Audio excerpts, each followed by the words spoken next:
All right, everyone. Welcome back to another episode of David's Saturday Night Sitback. Tonight in the studio, if I could be so bold as to call it that, we got Spencer Freed. I'll take it, man. It's spelled Deep fried rice, baby. He went from being a camp counselor to a model, valet, a marketing intern, in New York, to negotiating funds for the University of Miami in Florida, but only for a little bit. Then he was a tequila ambassador back in New York again. He bounced around to a few other jobs, and then finally landed in Austin, Texas, where he's now a personal trainer running his own business. He used to be an alcoholic, hasn't had a drink in about 2.5 years, and now he lives life one rep at a time. He has an Instagram page full of inspiration and ideas. But tonight, everyone, he's here on David's Saturday Night Sitback. I'm very excited to record this episode and see where it goes. Spencer, thank you for coming out, man. Thanks, David. Thanks for inviting me, man. I'm super excited to be here. You are the second guest that we are going to play the game Where Should We Begin, which is a game about storytelling and just breaking the ice. It gives the audience a chance to get to know you and get to know me a little bit. Would you like to be the first storyteller, or would you like me to? I would be absolutely honored, bro. You're going to be first? Let's do it. I'll be first. Okay. Yeah, let's do it. I'm going to give you this one. This seems like a good... So I'm going to read it? You're going to read it and then answer it. Okay. You ready? I'm ready. All right. A decision I've been avoiding. Ooh. Maybe not so much an easy one. Coming on this podcast. You've been avoiding this? No, I'm kidding. Jesus. No, I was excited when you first asked me. A decision I've been avoiding. I don't think there's a decision I've been avoiding, man. You sure? Yeah. Like that's the way I try to live my life. I mean, maybe I'm not aware of something, but if there was a decision that I was avoiding, like I try to be a very self-aware person, I feel like I would know. All right, I got to give you a different one then. Okay. All right, here you go. Okay. Or if you want to dive into that, man. If you want to ask me questions. I'm not mentally awake enough yet to deep dive. So fair enough. Let's just stick with the Sorry, cards man. I don't think that's very healthy of you. Yeah. You're a very well balanced individual. Well done. Thank you, man. You're welcome. I appreciate that. All right, second one. The worst kiss I've ever had. Oh wow. All right. The worst kiss I've ever had. I mean, what comes to mind is my first kiss, probably. Okay. Yeah, it was awkward. It was just weird. You know, it was spin the bottle, and excellent. Yeah, it was just like, so it landed on this girl, and then we're like, all right, let's go kiss, and we went in the center, and I was like maybe, how old was I? I was like maybe like 11 or 12 or something, and it was just terrible, dude. it just wasn't good. And you remember this? I remember it clearly, man. Do you remember who she was? I know her exact name. I feel like I shouldn't give the exact name. No, that's not what I was getting at. I was just wondering, you remember who else was there, where you were? You remember all the details. I know all the details, all the names, everything, man. Because I feel like when we're like that age, like those things are so, like those moments are so little. Yep. But we remember them for the rest of our lives. So. Well, they're big moments too. They are big moments at the time. At the time. Right. Yeah. And still now, I mean, if you remember all of it, if you remember whose house you were at, who else was there, the exact name of the girl. Everything, bro. That's cool. The smell in the house. The smell. How wet the kiss was. How wet the kiss was. Everything, dude. Huzzah. Yeah, man. It's psychedelic. Good. Yeah. All right, hit me. All right, What's you ready? My first one. Okay. Here you go. All right, Spencer hit me with an experience that shaped who I am that few people know about. Oh, goodness. So let me prelude this, though. That's a word, prelude. I know this word. Is that a word, prelude? Yeah. So I gave you this card because I feel like you're an interesting person. I want to understand, you know, if there was an experience that kind of shaped who you are. Became the podcast guru. One, I wouldn't say that this shaped me necessarily, but I had a friend who was into some gang-related things, got shot 7 times or 11 times, 7-11, ding, ding, ding, lived through it. Wow. Sort of had a wake-up call of like, I need to stop before this takes my life. Stop getting shot? Yep. No, stop running around with gangs. Right. Yeah. And getting shot. Should probably stop getting shot. Yeah. And he he had a wife, and I forget if they needed money or something, but I was running a health club at the time. She needed a job. I gave her one. Gave her a Nice. job as our front desk attendant. And there was a day where we were going back and forth over text, and he knows me. We had been friends for quite some time. He knows I'm very sarcastic. He knows that if I'm making fun of you, it's because I love you, not because I'm actually making fun of I'm you. the same way. Perfect. Yeah. Make fun of me, bro. I will. By the time this is over, I'll It's call like, you you're- small or something. It's like, you stupid piece of shit. Your tiny little arms. So during our leg day today, we should do deadlifts or something. And he's making up all these excuses. And I was like, why are you being such a little princess about this? Mm-hmm. Anyways, me calling him specifically a princess got him real upset. And so he drove over to the gym in a hot rage, Wow. came storming into the lobby, threw this huge fit, and was knocking shit over, knocking supplements off the shelves, yelling, "No one calls me a princess, like you don't have any self-respect. Let's go into the fucking street right now, Holy right shit, now." Yeah. And so he made this big scene. We did not fight. I was like, dude, you need to get the fuck out of here and You got calm triggered by the yourself down. princess thing, man. That's like something happened in the past. Someone called him a princess and then Yeah. shot him 7 times. Yeah, exactly. Yeah. Don't be a princess, just fucking. So, anyways, after that incident, his wife still worked there, obviously, and I called the corporate office's human resources manager essentially and was like, "Listen, I don't want to go to this. This is my gym. This is my house. I don't want his wife here anymore. She's an at-will employee. It's California. Let's fucking exercise this shit and get her out of here." Right. And they wouldn't let me. Really? So then, What? after that, shortly after I graduated from college, got a job with a professional services firm. That experience showed me that I would never, ever again employ a friend. Wow. I would help a Wow. friend if someone came to me for like advice or to help them get a job. I would Right. do that. But after that incident, I was like, this is why people say you shouldn't employ friends, because shit like this happens. Shit happens, and then you're in an uncomfortable situation where you have to make a decision. Yep. Yeah. Yeah. Damn, man. So you ran a health club. I didn't know that. I That's did. crazy. Cool, man. You didn't research me? I didn't research. I spent an hour researching you. I had to return the. fuck. I'll do it after. You fucking fuck. No, I'll I'm do, I'll do it kidding. after the podcast. Dude. Okay, fair enough. Yeah, man, 11 years. I got the Good job for on you. accident. I started in the kids area watching the kids. Fast forward 11 years, I helped open a few of their clubs, close a few of their clubs, turned a profit on one of their underperforming clubs. Dude. It was a really good career. Good for you, man. Yeah, That's it was awesome. fun. It was awesome. That's so cool. Have you worked in a gym formally? I have. Yeah, I worked at. Before I started the business, I was doing Lifetime Fitness. I was working at Equinox for a little bit, and yeah, man, just wasn't up to par. Like I like having my own business. I like making my own hours, and also just the whole. Oh, yeah, I do. Oh yeah, I'm good, bro. Thanks. Well, now you have 3. Oh, thanks, man. I appreciate it. But yeah, I like, when I was there, I'm like, this isn't for me. So the whole corporate like lifestyle isn't for me. Just the way that I speak too. Like I'm very friendly the way I speak, and I used to be, just in general. I used to work for Yelp.com, and just the vibe, dude. Like, oh, did you do the papers and stuff like that? I'm like, Did you do the papers? do you do the papers, or hey, did you send that memo? Or if somebody's pissed at somebody, what they would say is like, listen, like Rebecca, we have to talk to you about this one thing that occurred before, instead of just being like, hey Rebecca, what was that? You know what I mean? Like corporate talk. Yeah. Yeah. But did anyone tell you when you were at Lifetime, did anyone tell you had to talk like a corporate trainer? Or did you just feel like you had to talk like a corporate trainer? Lifetime. That's a good question. No one told me to. Lifetime was good. That was a great company, but like office sort of positions.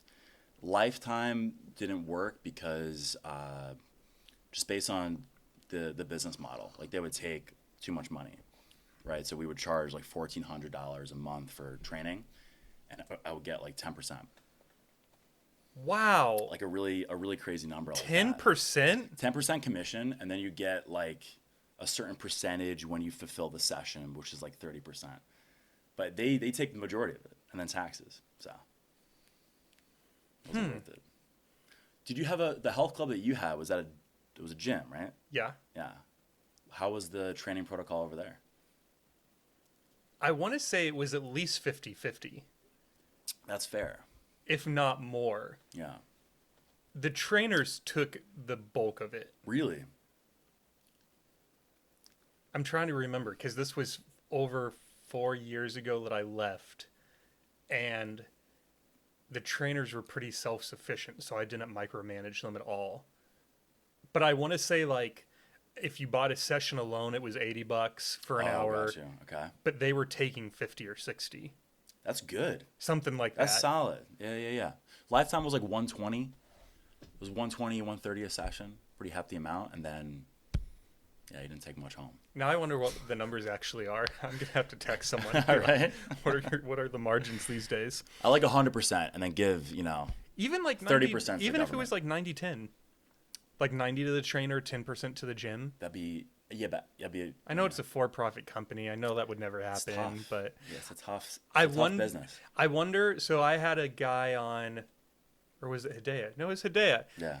She was talking about how she wants to open a gym one day. Nice. I wonder if she was the first person to open a gym where the trainers get like 90%, 5% of what they make. Yeah. What kind of talent she would attract? It would be incredible. Because then all the trainers would want to work there. She could be super selective about who she Absolutely. hires versus just hiring like anyone that applies. Yep. I wonder if that would change the culture of like the trainers, how they sell, how they train the members. I don't know. Dude, it would change the game. It would absolutely change the game because what happens now is a lot of times trainers go to these companies that are new. They don't understand. If they just got their certification, a lot of the times they work at corporate, which is totally fine. And honestly, that's what I did and it worked because they taught me so much that I use in my business. So Yeah. I'm not bagging on them at all if Yeah. they're listening to this, dude. But if she creates a gym that has a community where, hey, we actually really look out for our trainers, it would be incredible. And something like 90-10, if that worked for that business, she would attract amazing clientele in terms of trainers. Well, and gyms should be getting their primary revenues from the dues, anyways. They should. Yeah. Yeah. We went to. Agreed. Do you like jazz music? I do like jazz music, dude. You've been to Parker Jazz Lounge? I haven't. I thought you were going to say Elephant Room or something. No, but I've heard of them. Yeah, it's good Me and stuff. a friend went to Parker on a whim, and he was talking about how his main band players had been with him for over 20 plus years. Oh, wow. And he made a joke, and he was like, "Y'all want to know how I retain these people?" And, the audience was like, "Yeah." He's like, "I pay them well." Like, big surprise. No But- way, man. Well, I made a joke at my gym, the gym I used to work for. Our personal trainer turnover was high because first of all, it's so hard when you're first starting. You get your certificate, you go and Yeah. take the test, and then you think that all these clients are just going to come to me. You don't realize you have to sell work. you have to work hard. It's hard work, man. Yeah. Yeah. Which is good, though. I think it's good for the kids, man. It is good for the kids. It's good for the kids Yes. to learn the ropes and, nothing in life, as you know, man. Obviously, you worked your ass off to get to where you are. So it's like, it's one of those things that nothing worthwhile is easy. And speaking of working out, like, that's why I love working out, man, is because that's not something that someone could buy. Nope. So when you see somebody with like an amazing physique, it's like this person worked his or her, or whatever their pronouns are, ass off. Hours and Hours. hours and hours. Right. Days. Dude, so many freaking Days. days. Dude, I'll tell you, when I look in the mirror and I see my body, I see, and this might sound weird, but I see the hours that I've worked on myself. It's there. If I go to the gym an hour and a half, that's about my normal time, You doing the math? and I do that 5 times a week, and I do that 52 weeks a year. I don't even know if I want to hear this. And I dude. have been doing that for the last 17 years. 17, good for you. And then I divide that For you. by, that's minutes. So then, how many minutes in a day? Hang on, I'm going to get there. Come back, calculator.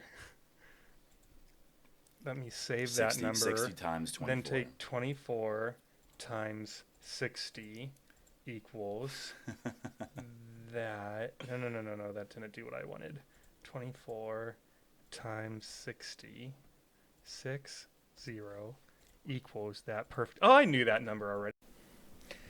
So you relapsed a few times. It wasn't a one and done. Do you remember on September 2nd of 2020, do you remember much about that day specifically, what you were doing, what you were thinking about, anything along those lines?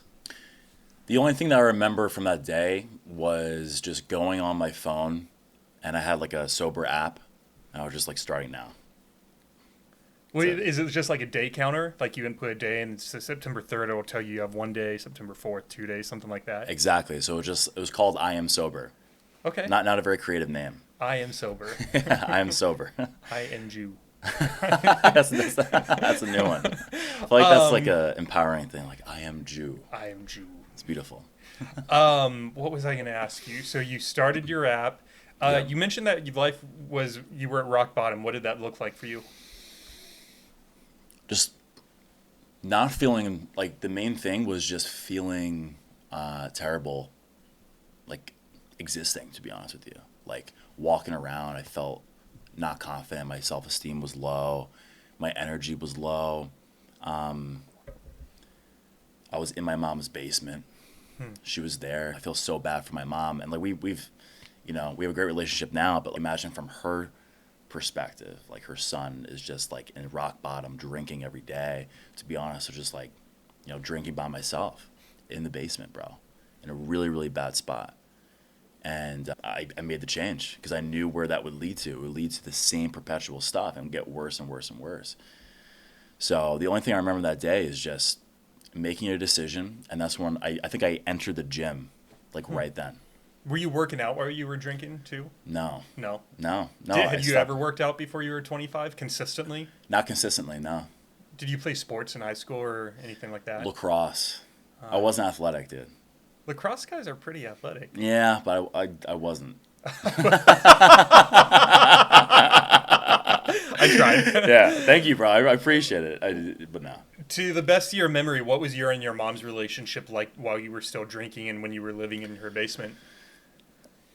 It was strained, dude. Just like based on that description, like you could tell, like obviously it's a strained relationship. And like she had so much love for me, and she still does. And it's just like I didn't have love for myself.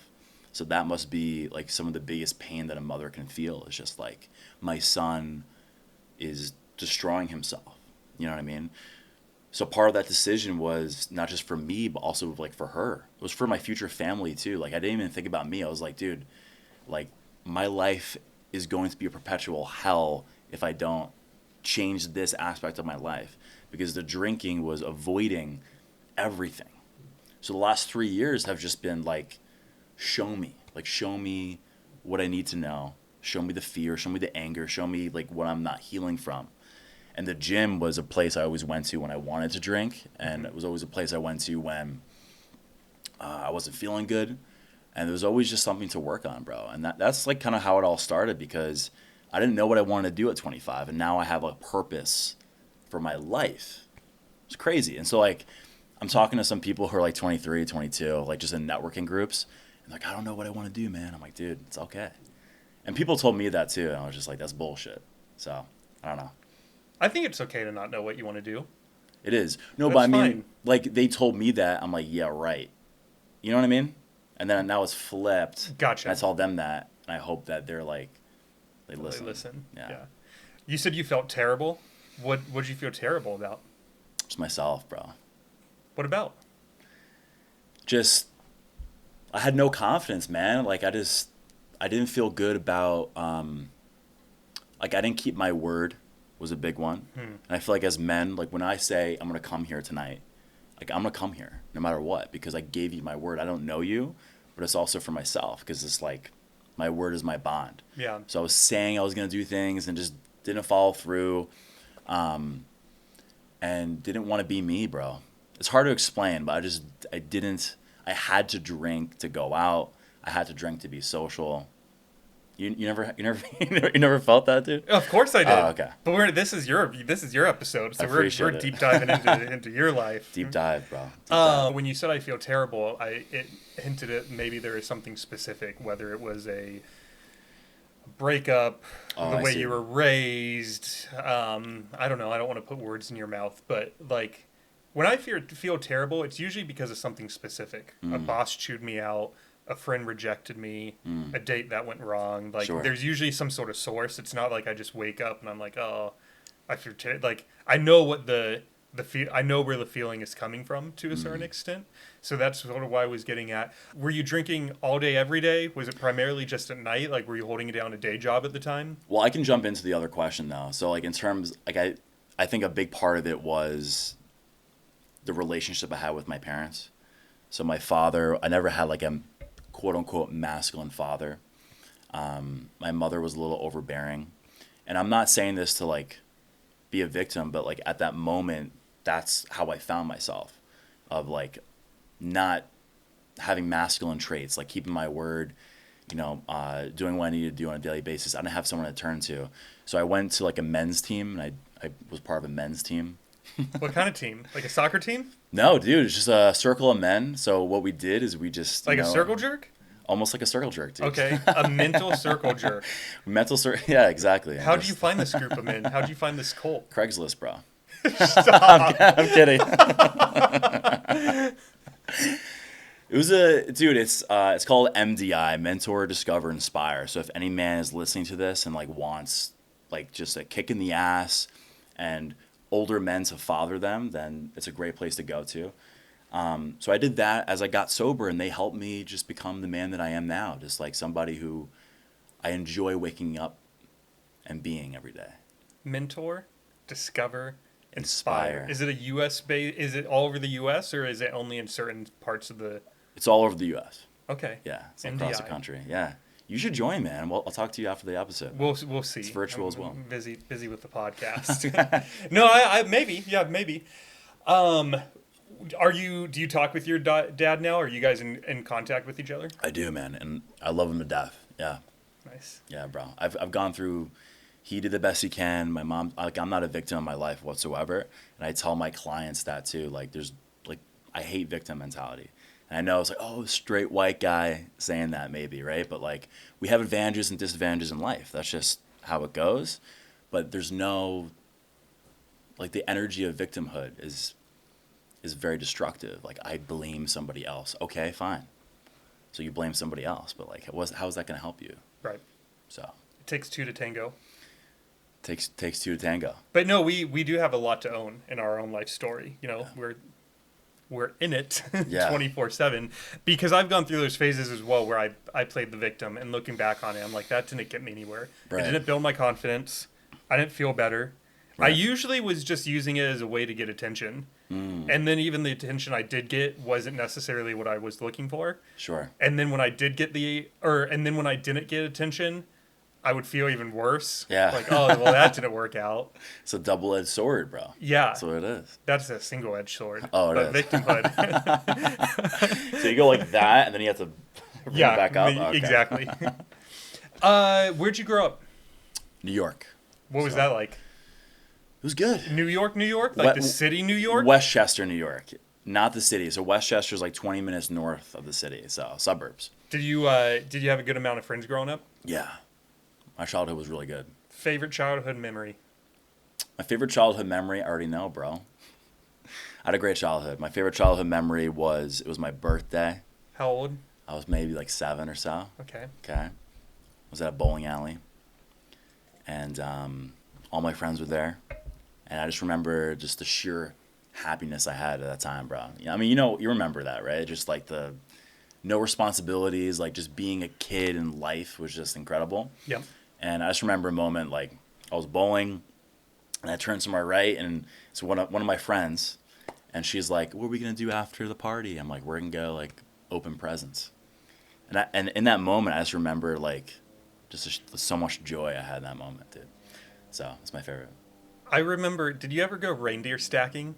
No. Have you ever heard that term before? I have not. No? No. Is that like maybe because I'm Jewish or something? Is it like a Christmas thing? It is a Christmas thing. Yeah. But you were in America, so you saw, Yeah. you knew Christmas was happening, Jewish or not. Sure. So reindeer stacking, you've been, driven through neighborhoods where people would have the reindeers in their front yard? Yeah. It's when you go and you put the reindeer in sexual positions, Nice. like they're just humping each other. I love it. You know, Yeah. maybe you stack them, like turn one over and put the other one on top. Sure, or, yeah, like whatever. doggy style. I don't Yeah, know. yeah. But me and my friends, hilarious. that's one of my favorite teenage memories. So I Sure. guess I wasn't a kid, but a teenager was when we would go out around Christmas time and we'd just be, cause destruction in the neighborhood. Get all those reindeer humping each other. Put them in sexual position. Yeah. I love it, dude. We used to do a lot of egging. Egging was big. Oh, you did. Just It smells throw- so bad. gotta hit the windows too. It was so loud. So It yeah, scares the shit out of you if you're not expecting it. bro. Imagine, yeah. If one hit that window right now, I'd jump a mile. I would jump off screen. I'd be in the kitchen For sure. with the knives. With this, I mean, you have a sword, bro. So yeah, Be yelling, "Hey, go get him!" throw your sword after him, dude. You'd be Yeah, good. yeah. What was your first job ever? Because on your LinkedIn, you have quite a few. Camp counselor, probably. I was like 16, 15. You were counseling I was kids. counseling kids, Oh, bro. God. I loved it, bro. I loved it. I really did. Where did you model for? Dude, that was Let me guess.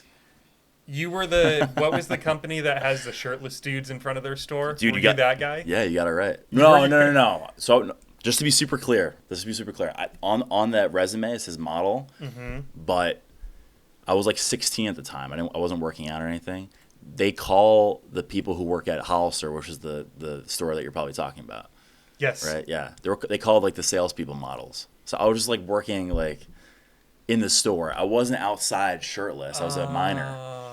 Yeah, Yeah, that'd be weird. that'd be kind of strange. Have the 14-year-olds shirtless in front of the store. Get a bunch of old guys. They're like, woo! Oh, God. Go to Hollister. Go.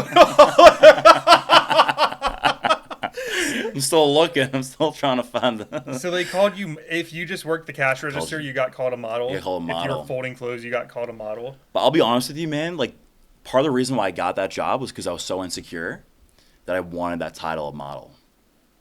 So I was like, yeah, I'm a model. But I was just like, You weren't even modeling I wasn't. anything, though. I was a model. Except maybe a Hollister shirt or... Dude, nothing. Do you recall how old you were when you first started drinking? Yeah. I remember the exact first drink too. What? Tell us. It was a beer. It was at my friend Andre's house, and he was like, "Hey man, let's try this beer." And I'm like, "Okay, let's do it."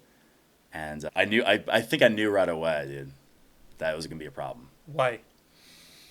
Because it took so much of the anxiety away. Like it took so much of I was just like, wow, like this feels really good to relax. But also keep in mind, like I feel that way with like I have an addictive personality. So it's just like food, for example. If I have junk food everywhere, I'm gonna eat it. Right. So it's a matter of being away from that stuff. But I think I knew right away that it was gonna be an issue. How old were you? Like 12, 13. 12? Yeah. Wow. Is that young or old? Young. Think so? How about you? 21.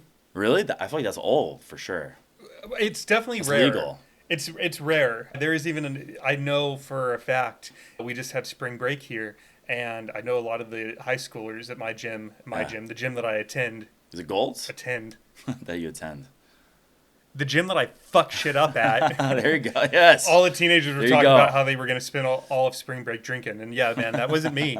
I was raised in a Christian home and followed a lot of the rules, such as no cursing, cursed very rarely. Really? No drugs, no booze. I had opportunities. I got invited to stuff. I never partook. Tell me about that though. Like, why didn't you partake?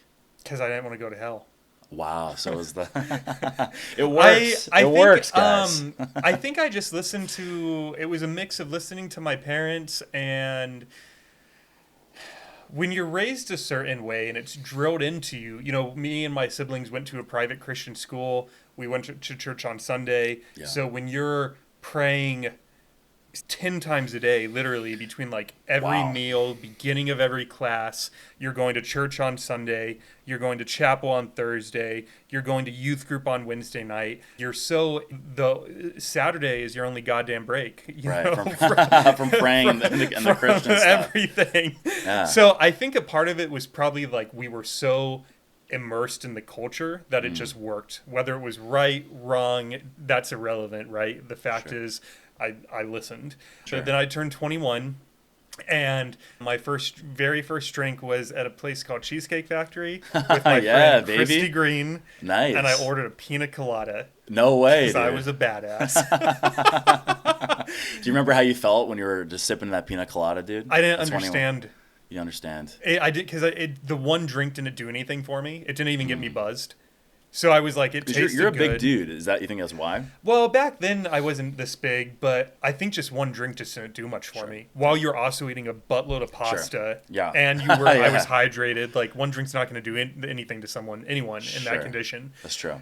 But then I took a couple months later. I took my first shot of Grey Goose, Ooh. and again, only Goose one is good. shot. I didn't get it, so I walked out of that event, and everyone started puking at that event. Uh-huh. I remember there is literally someone got puke on the ceiling. No way. So I was dude. going to use the bathroom, and I was walking down the hallway, and there was this puke dripping down from the Stop, dude. Oh my god. And so I bro. sidestepped the puke. How's that even possible? It's like, it's like, dude. He's a very tall man. If he's like 6 feet tall, it's easy. I remember my brother was laying That's on the couch disgusting. in the family room, Yeah. and he was laying over the side of the couch, just like puking onto the floor. Blah. So then, not only did I not get buzzed, but I'm like, everyone's just puking now. Like, Yeah. then You're my like, "Fuck third this." drink was a warm beer. It was like a Ooh. Coors Light, but it was room temperature. I really didn't understand alcohol. I was like, Right. why is anyone drinking this? Wow. It tastes bad. Yeah. There's no point. And you just had one every time, though. For those first three instances, yes. Sure. Then I went to a kinky Christmas party. Okay. There you go. As you should. As you should. As one does. As one does. You know? It wasn't even Christmas time, and No, it was. It was was? December. It was December. Do you know what'd you wear, dude? You wore like I a Speedo or wore something? a set of Grinch boxers and a Christmas themed bathrobe, and that was it, and some slippers. Dude, you gotta stop going to orgies, bro. I feel like you. Before this, we were talking about an context. orgy I got invited to. I'm not talking about it on the podcast. right. It's too close to home. Maybe I will in a few episodes. We'll see. But yeah, no, I went to a kinky Christmas party, and they had a jungle juice there. Which, Ooh, yeah. Who knows what was in that? Sunny Sure. Delight and vodka, probably. That's how jungle But it juice was is. so yeah. good. Yeah. You know? And yeah, I got blackout drunk that Did night. you? Yeah. So okay, and then what happened? Like you woke up the next morning and like And I hurt. terrible, right? Yeah. Yeah. Yeah, it wasn't good. Especially all that sugar. I remember I had an essay due in a couple days following that, and it was Yeah. on a Friday night. And so I had Saturday to write the essay, and my head was throbbing so bad I remember couldn't that even feeling. focus. So did you drink more? That's what I used to do. Not that time. Word. No. But you're not a big drinker now. Oh, I definitely was. In my 20s, I was a Your huge 20s. drinker. How old are you, dude? How do you think I am? I don't know, man. Just Like guess. It's fun. 24. Shut up! No, you don't think. You think I'm 24? You could be, bro. I don't know, man. 30, I'm 31. 35. You look great, bro. I'm so old. You know what's dude? You're not old, bro. You know what the prime for a man is? I'm gonna say, well, your age probably, right? 28, 27? No, definitely no, because men gather resources. You're about to enter your prime, which is 36 years old, and then it goes all down. No, I'm kidding. Then it goes up. Like, dude, men age like fine wine, right? Like, your business is growing, the podcast is growing, you're becoming more popular. You're also finding yourself more. I'm sure when you were in your 20s, you didn't know who you were, right? No. At least less than how you know now. Yeah. Right? I feel you. I'm smelling what you're stepping in. You're smelling yes. Yes. So to answer your question, that was a long rabbit trail to say yes. 12 years old for your first drink is, in my world, from my perspective, is young. But all the kids now are getting drunk at like 17. They all just went on a week-long bender for spring break, and all of them came back and were like, "Yeah, all I did was drink. I didn't eat. I didn't sleep. I just drank for 7 days. Lost a bunch of weight. Now I'm back at the gym. Woohoo!" Really? That's yeah. You heard that at Gold's? Multiple times. Really? They just went on a 5-day long bender. 17, 18. 17, 18. One of them 16 maybe. I feel like that's kind of normal. Yeah, I guess it was normal where I was, like my culture, I guess. All the sinners. What's up? Wait, I said with all the sinners. all the centers? Sinners. Like sin. Oh, sinners. Yeah, Same sin. as centers. Like, No. What do you mean, like a town square? In Jewish, how Were you raised Jewish Yeah. heavily? I don't even know how to say if I'm wording that right, but like, I gotta say, I love being Jewish okay, because it's like I don't want like to come off as like I make fun of Jews, but like I joke around because it's fun, you know. I don't have to be so serious all the time, and I love Jews. I went to not to interrupt you. Yeah, go ahead. I went to a comedy night last Friday, Nice. and to your point about making fun of Jews, Yeah. the headliner comedian was making fun of Christians pretty hardcore. I was in Ooh. tears. Oh, it's good. That's good. I was in tears. That's how you know you're cool. I was laughing so hard, dude. That's great. And I think it's because, and same for you. If you heard a Jewish joke, you'd probably think I'd it was laugh. hilarious. For sure.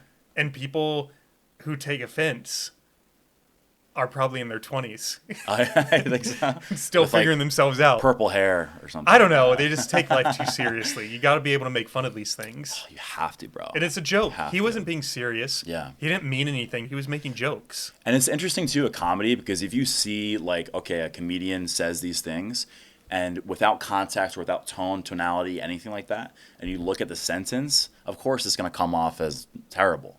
Like if you write a blog, like, oh, this person said this, Yes. it's gonna be terrible, man. But I'm sure Sacramento was like, I mean, was that like a comedy haven or not really? No, that's why I came here. Really, that's why you came here? Because I wanted the podcast to be in person, and there's nobody in Sacramento. You came here for the podcast? Yep. Dude, I good moved for you. 1,800 miles to start a podcast. This guy right here. This guy right here, dude. That's why you're gonna be. But like, that's what I'm saying. That's why you're gonna be big, man. Because you're so committed to this. There's just love it. nobody to interview there. You have the state capitol, and it wasn't going to be a political interview. I didn't want a bunch of low schmucks on. You know, I wanted Being political I and wanted shit. other podcasters. I wanted comedians. I wanted personal trainers. I wanted special forces. Right. You know, actors, actresses. I'm talking to a stunt coordinator about coming on. How That's sick awesome. would that be? That's fucking sick, man. Yeah. Yeah. All Um, walks of life. So you were talking about being raised Jewish, though. Yeah, like I got bar mitzvah and stuff, but I was never like super strict. I got bar mitzvahed. Yeah. Did you just make that a verb? Yeah. Do people actually say that? I don't know. I The don't know. next Jew I meet, should I That's- ask him if he got bar mitzvahed? Yeah. You should go up to a random guy on the street and be like, "Excuse me, sir." Are you Jewish? Yes. Dude, they used Oh. to. They do that in Brooklyn, actually. What? They say, "Excuse me, are you Jewish?" And then if you say yes, then they try to bar mitzvah you right there. What happens when you get bar mitzvahed? You get your wrist wrapped up? Well, on the street, that's what they do. Like they do this thing, and then they bless you or something, and then you become more Jewish, I guess. But I got bar mitzvahed when I was 13. Most people, you know, that's when they get their bar mitzvah, and I was never religious, dude. It's just my mom said you should do it, so I did it, and it was a great party. But honestly, I valued the tradition of it. Like the tradition of Judaism, I think is really powerful, but I don't believe in a lot of it, like what they preach personally. I think some of that is, there was a rabbi when I was around 14 years old, and it was a female rabbi, which is rare, and it was cool. And I went to her, I'm like, hey, all this, like, none of this is real, right? All the stories. And I was like young, like 12, even younger, maybe 12, 11. And she's like, yeah. So I think, yeah, the rabbi was like, they're all metaphors. I'm like, oh, shit, okay. So I don't know if that changed the trajectory of my spiritual life, but ever since then, I'm like, all right, this is bullshit, and then went from there.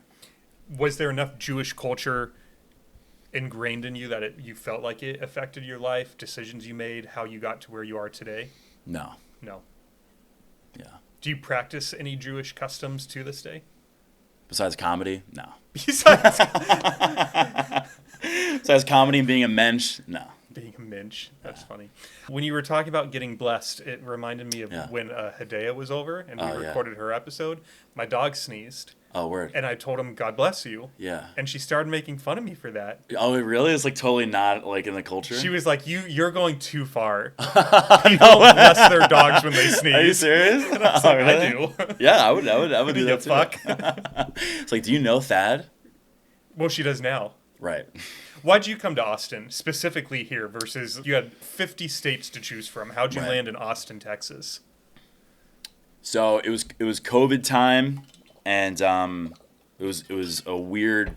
Obviously, we all remember it was just a weird situation, and New York was crazy just in terms of the amount of money that they were giving out. So to be honest, I used that money and I traveled the country. So, so from New York, I flew. I'm like, you know what? I'm a quarantine in Florida, so I flew to Miami and I had an Airbnb for like $40. And then, long story short, just travel the country, man, from Miami to Texas and then to California. And I was gonna move to San Diego because I thought, I don't know, I'm gonna move to San Diego. And my friend was like, you should visit Austin. I'm like, why would I visit Austin, dude? That sounds weird. He's like, dude, you should. It's a cool place.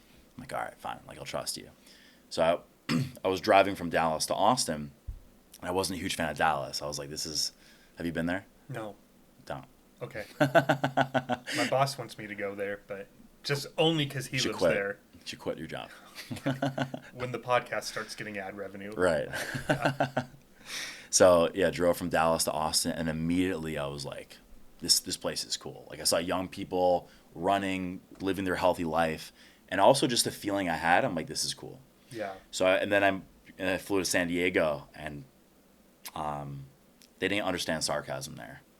So, oh, no. Oh, so no. I'm like, this isn't going to work because sarcasm, I think it's same with you, right? It's a very important part of humor. So, moved here. One of my favorite places in Austin is Zilker Park. For those who don't know, you've been. Of course, beautiful. Okay.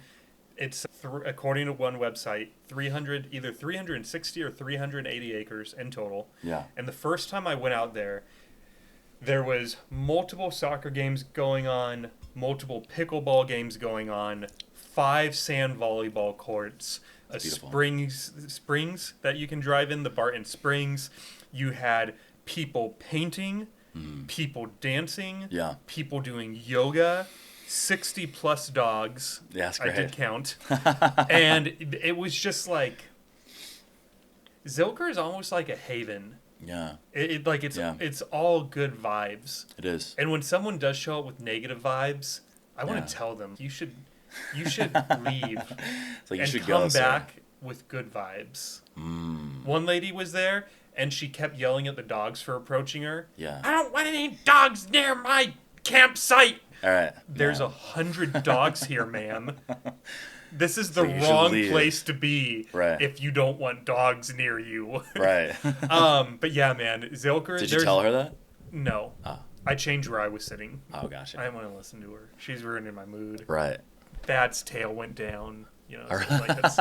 let's move. It's like, all right, I got you, Thad. Yeah. We're gonna change. But man, Zilker definitely. The first time we showed up there, I was just like, Sacramento has nothing like this. So there's nothing in Sacramento that's similar to that? There's parks, but nothing to that size, and nothing where you have all different people of different ages, of different religions, doing different things, all in the same place and doing it harmoniously. That's well said, bro. That's well said. Doing it harmoniously, which is a good description. Yes. Because I feel like what we're getting away from in today's society is just the technology that we have, and moving away from our roots, which is just stuff like that, like going to Zilker and just fucking like dancing or playing sports, being around people, good vibes, saying, hey, how you doing? Yeah. Like that's a beautiful, beautiful thing. And I think like that's something that is being lost a little bit, especially like working from home, people on their screens. We forget like the simple things are the things that make us the most happy, like connection, like what we're doing right now, dude. Yep. This connection right here.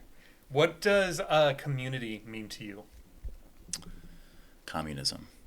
It's like, it's like, okay, next question. Soviet. No. What does community mean to me? It means human beings connecting with a common interest, or human beings connecting. I'm curious what the definition is, but community is ideal, and that's what I'm trying to create with my business, man. Is a community of people who all have a common goal, right? The common goal is to transform their fitness, transform their life, and that community everyone enhances each other, enhances the message. You're looking up community. Okay, there's two definitions, and the first one, which I was not getting at, is a group of people living in the same place or having a particular characteristic in common. Interesting characteristic. Definition number 2, a feeling of fellowship with others as a result of sharing common attitudes, interests, and goals. That one. Yes, well defined. Do you feel like you have a strong community? In Austin or in general? In Austin. I've built a decent community. I joined this networking group, which was amazing. It's called Tribe. Everyone should check it out. Tribe. Not MDI? MDI was that was a different one, but Okay. that's a good community too. I'm not a part of it currently, but What's it Tribe? was good. Tribe is is a cool networking group by this guy named Arlen Moore, and it connects mostly guys from all over the world. And there was like 6 guys in Austin, so we all connected, and then we all hang out. But yeah, ever since coming here, man, I meet people at the gym. I meet people, my clients from my community, going out, just meeting random people and stuff like that. So I think I built a good community. But my goal with my business is to create, like my dream is to create a movement and a community of men who want to better their fitness, and that's what I'm super passionate about. Do you see yourself becoming friends with your clients? Oh, yeah. Yeah. Dude, I can't help it, man. I can't help it. I'm friends with all my clients, except one. Uh-oh. No, I'm kidding. It's like, no, I'm friends with all of my clients. Because think about it, like we see each other 3 times a week. Yep. So you're going to get close. It's impossible for me not to get close with a human being that I'm working on their fitness, you know? Well, personal trainers are almost like therapists in a way anyways. I mean, once you get a few sessions in, people are starting to vent to you about whatever made them upset that day. Exactly. They're talking about anything and everything. There's something about working out with people that, you know. Yeah. Yeah. It's primal. It's super primal. And have you had a trainer before? No. Okay. Cool. But I was a personal trainer back in 2008 and 9, maybe 2007, and we were all each other's friends. So all the trainers lifted together. We'd go out afterwards together. So I never formally purchased, but I was working out with people wiser, stronger than I was. Right. So I got the same. I may have got better because we were all just sharing that knowledge freely versus, For sure. you know what I mean? Yeah. So definitely. yeah, I went through a couple year phases where I had that. What got you into starting to work out? So I didn't have a car, and a friend was giving me rides to and from school because I think I was driving the family van. No, I don't know. Were you 18, 17 years ago? 18? Yeah. And he, on the way home one day, he said, "Hey, there's this new gym opening up in town. Do you mind if we stop by and I'm going to drop an application?" I said, "Sure." So while we're inside the fucking trailer outside the gym, because it's literally being built from the ground up, the general manager came up to me and she was like, "Hey, what are you doing here?" And I said, "I'm just waiting for my friend to apply for a job." And she said, "Are you applying for a job?" And I said, "No." And she said, "Yeah, you are." She handed me Oh, an wow. There you application. go. Confident. Ended up getting a job. I interviewed on the spot, got a job the next day. They said, "You're hired. You start in a week." All right. Cool, I guess. Start what? Like a trainer or like In their childcare. Childcare. Taking care of the kids. Dude, what's with you and kids? I'm sorry. Hey man, You I love did kids? great. Kids like me. Dude, I can see that kids would like you. I went to my buddy's ranch for Thanksgiving last year, and his mom's like top dog, Yeah. and then she had 11 kids. She had 9 kids and adopted 2. Oh, wow. And of those 11, a lot of them are married with kids. There's a lot of And kids. then of some of those, some are married with kids. What? So in that 4th generation, there's this kid. Oh my God, I hate that I can't remember his name. Fuck. Is it Isaac or something? No, I think it started with an A. Abraham? But we were friends within hours of me showing up. He Yeah. had never met me. Yeah. I'd never met him. And this kid was joined at my hip for the next Really? 36 hours that I was there. can So see kids that. gravitate towards me. I don't know why, 'cause because you- I hate them. Jesus. Dude, you have great energy, bro. That's why. I guess so. The kids like it. But to answer your question, I'm now working in this gym 40 hours a week, and I had played soccer and basketball growing up, never had been on a free weight floor, never had touched a dumbbell, a barbell. I didn't know a cable machine from a cardio machine. Sure. And one of my buddies that also worked there named Ed, he was like, you know, we should probably start working out since we work in a gym. Right. I was like, yeah, Ed, that's a good point. It's natural. There you go. Ed, wherever you are, good move. Thank you, Ed. Thank you, Ed. I think he's dead. Is he actually dead, dude? No, I don't know. Ed's like listening to this, like, He's like, I'm alive. I'm right Oh, here. you fuck. No, I hope he's good. I hope he's good too. Ed's a good guy, and he got me into working out, which is funny. I hadn't thought about that from that perspective before. But yeah, thank you, Ed. Yeah, dude. So he got you into working out. Yep. What made you fall in love with it? Because obviously you've been doing it for a long time. I like everything about it. I like thinking while I'm there. It's my think time. If I'm working out with someone, I really like the fellowship and the community. Yes. I feel good afterwards. I feel good during. I like how it makes me look. Yes. In the beginning, me and my buddy Tim, I forget where we got the obsession, but this was pre-Instagram and even YouTube, I think. Wow. So you know where we would go to get our workouts? The gym? No. What do you mean? Oh, you mean the workout plans? Workout ideas? So this is before the internet? Yep. The library. Yeah. Really? Sort of. We'd go to Borders, that Nice. bookstore that closed during the recession of 2008. Yeah, We'd I go love to Borders. Borders, and we would bring a notepad with us because Yeah. we didn't want to buy any of their books. Sure. We weren't, and we would just flip. We'd be in there for 3 hours. I love that. And we would just be writing down chest workouts and leg Nice. workouts, and even a couple sentences about like how to do it if we weren't going to remember the name. And then we'd Yeah. go do it all at the gym. That's great, And then bro. like I 3 love weeks it. later, we'd go back again, read That's some great. more books. You ever get in trouble, like a librarian, and being like, They didn't care. they didn't care. I think they just were happy that bodies were there. Right. There were people in the building Like, looking at oh, their this stuff. is great. Yeah. What about you? Was it post drinking that you got obsessed with it, or when did you fall in love with the gym? I definitely got obsessed with it. I mean, like, the stopping of the drinking was directly correlated to my fitness journey, and what I'm doing now is because of that. And that's why I always use the words transmute and use your pain and all this motivating stuff, is because that is the secret. The secret is, in life, there's energy can't be created or destroyed, right? So if you're angry, you can keep being angry. That's totally fine. It's your choice in life. Or you can use that anger and create something incredible. You don't have to feel guilty about the anger or other stuff. You can use that and build your body. So when I got sober, I had all these emotions that were going on, like just low self-esteem, a lot of anger towards myself, a lot of like self-loathing and stuff like that. And went to the gym and just got obsessed. That's just how I am. If I start doing something that I really enjoy, I'll be obsessed with it. I guess that's where the addiction sort of stuff comes too. And once I started seeing results, I was hooked. I was like, dude, this is it.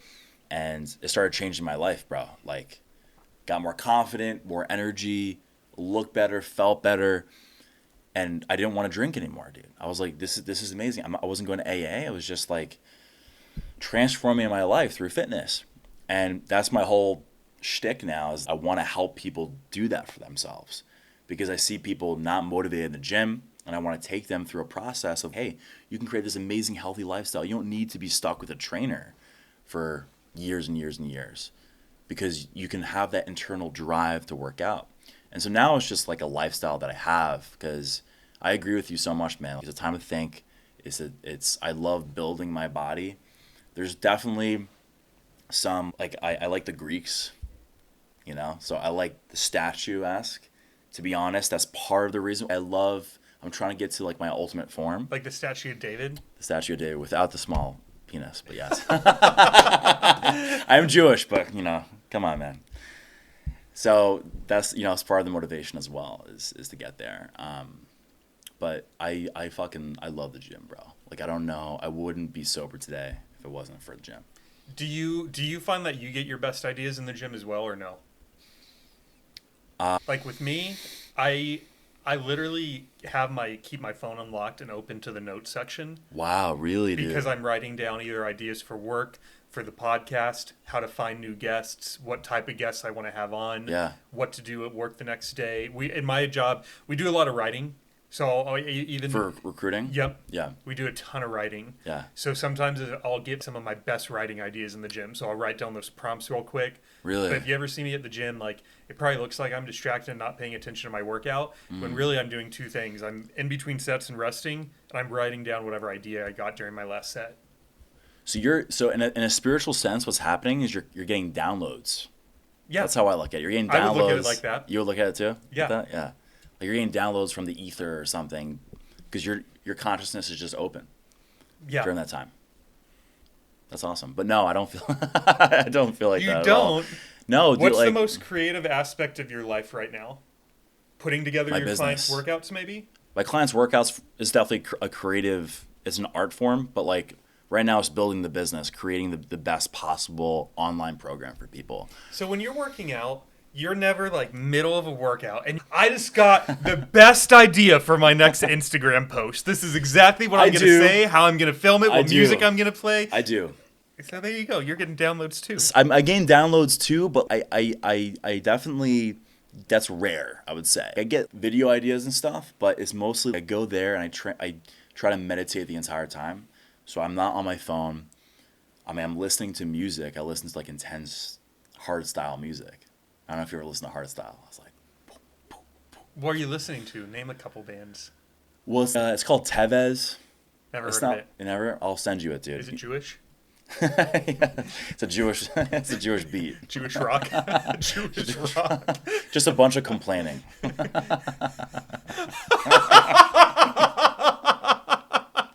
It's like my knee hurts, my back hurts. Fuck, go work When I said out. Jewish rock, the first thing I thought it was like something you'd stone someone with. Like Jesus Christ. Yeah. Oh. Jewish rock. Jewish rock. Say it one more time. What style of music is it? It's called hard style. Hard style. Hard style. It's like really intense music, but dude, my whole thing going to the gym is I go there and I meditate in between sets. I can put my hands out like this.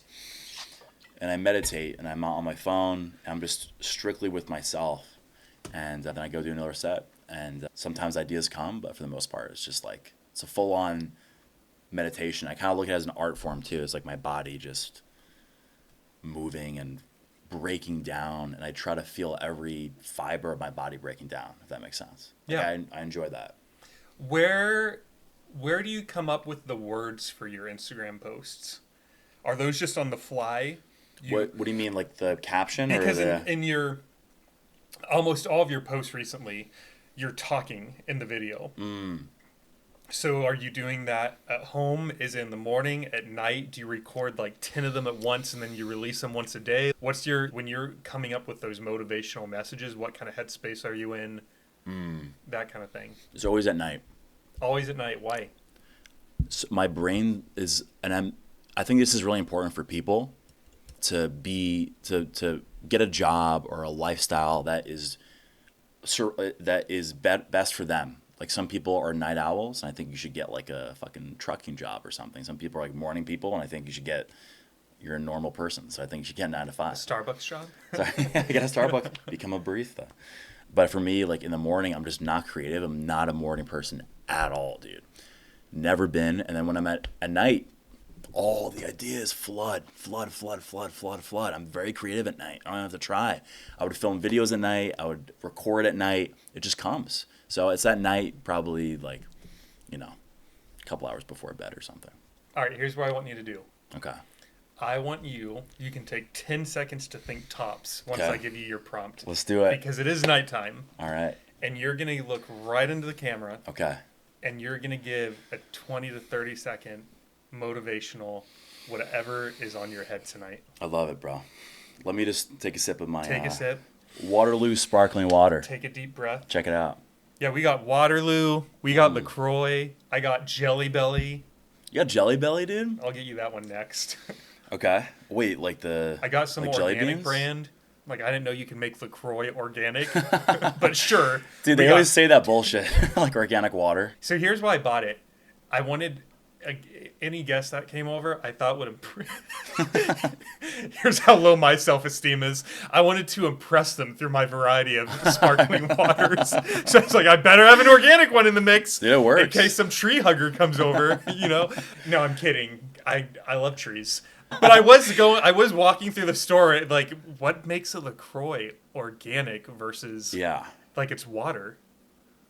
There's just no, there's no non-organic substances in there. And you know what's It is interesting? bullshit. Yeah. There's sugar in it. And LaCroix? In the organic No way. one. Dude. Really? So zero sugar. Zero. Because this isn't organic. That's not organic. It's naturally flavored, though. He's going to go get it. Let's see. Dude. Well, that's because that's a fruit drink, dude. That's not water. It's a little juice. Oh. Because it's tall. I've never seen that. I have tall LaCroix too, you fuck. Do you really? Let's see. This guy over here. He has a whole variety. This guy has a whole supermarket here. See? Tall. That's a Pellegrino. But it's just water. Right, but I thought you were going to bring a tall LaCroix. I do. Well, I thought that's what you're going to get, dude. Dude, why do you have so many? You do have so many brands, man. He's going out on his porch.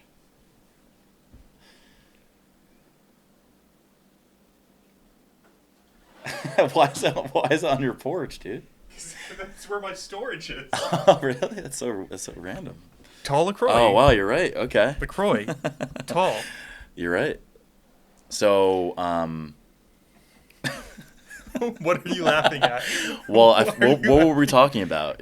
We were talking about The organic sugar in water it. Yeah. versus non-organic water. Right. And you were saying that there was sugar in it. Yeah, 10 grams. This one. This one. This one. Because it says organics, sparkling, passion fruit, strawberry. Like, naturally flavored beverage. Yeah, dude, this is the juice drink, dude. But look at the very first ingredient. Carbonated water. So it's not a juice drink. It's water. Dude, I mean, like, I don't even know, man. But this looks really good, though. Well, you can have it. You sure? Yeah. Thanks, man. I have 8. You have more? You saw? Look at this table. Yeah, I'm sure you're fine. Dude, I'm drinking like a lot of liquids here. I have my decaf coffee and like all this water, dude. Is this like your strategy to get your guests to piss or something? I'm being a good host. You're being a great host. You're being a great host, man. Really appreciate it. Okay. Appreciate the cocaine. Motivate the people. What's the prompt? There's no prompt. Oh, I It's thought you were gonna nighttime. give me a prompt. That's the prompt. The sun's down. All right, there you go, man. The sun's down. How'd your day go? Are you going to get another day? Who knows? But the only thing that you can control is you. So what the fuck are you waiting for, man? You're waiting for an outside source to change your life? Do you realize the power that you have? Not in here, but in here, man. In your heart. You know, that heart has transformed countries. That heart has conquered countries. That heart was the same heart that the Spartans had when they defended their city-state, knowing that they were going to die. So my message to you tonight, man, is that is passed down in your fucking DNA. Use that to transform your life. Use that to go to the gym. Use that to quit alcohol. Use that to save your family, because I'm telling you, man, we have one life. Why spend it not being your best self? You're going to die one day, and you're going to regret, which is probably the worst fucking feeling that you can ever have in your life. You're going to regret if you don't go all the way. So whatever you're dealing with, my message to you is to overcome that, not just for yourself, but for your future family, your future wife, your future husband, future partner, and also your community. And I carry this coin. There's, for my Stoics out there, it's called, I know, Memento Mori. You ever see that? Mm-hmm. I carry that coin with me. Actually, I owe it to Ryan Holiday, the Daily Stoic. He does the same thing. This is not my idea. This is his. But, bro, yeah, reading that is incredible if you want to read it. It says on the front, Memento Mori, and then on the back, you could leave life right now. Let that determine what you do and say and think. Yeah. I like this coin. Where'd you get it? Amazon. I should have been like a monk. Like Did you bring your host one? You can have it, brother. No, No. you keep I'll that one. order That one's another yours. one. Nope. Hey, nope. hey. I'm gonna find one. Hey. I want you to have it. You might go drink tonight if you don't have that. I want you to have it. Dude. No, you keep it. No, I'm serious. I want Okay, you to have thank you. it. You're welcome. Thank you. I'll get another one. It's fine. Guys, I got Yeah. a memento mori coin. But only caveat though is you have to carry it within your pocket every day. So you take your wallet, you take your keys, you take your phone. I want you to take that. Where too. do you keep your wallet? In my pocket. Which pocket? I don't think about it. You don't? No. What? I usually don't bring my wallet with me. Actually, I don't bring my wallet anymore. But if you do, that thing's big. Where do you put it? Side pocket or back? That's what she said. You hope so. Right. I don't know. So, definitely not back pocket Why not back? because you would sit down and it would hurt. I just learned this while driving to Texas. Did you? You put it in your back pocket and you're like, I always put it in my back pocket really? up until I was 34 years old. No way. And then I was listening to a podcast as I was driving out here, Yeah. and they were making this big stink about, if you have a lump on one side of your pants and you're sitting on that, that's Yeah. gonna make you uneven. Sure. And and they're like, and you're gonna have back problems. And you know what I have, Spencer? You have back problems. I have back problems. There you go. It's because the now wallet, man. The wallet goes in the left pocket. Cell phone and keys go in the right pocket, front, Well, your memento mori needs to go. Where are you gonna put it? Left or right? in my boxers, In your boxers, next to my penis. right next to my dick. Perfect, dude. It's all yours. Let's hope it helps. Just don't give it back to me. I won't. All right. You're never getting that back. It's all you, dude. In my pants or not. I'm gonna try this juice.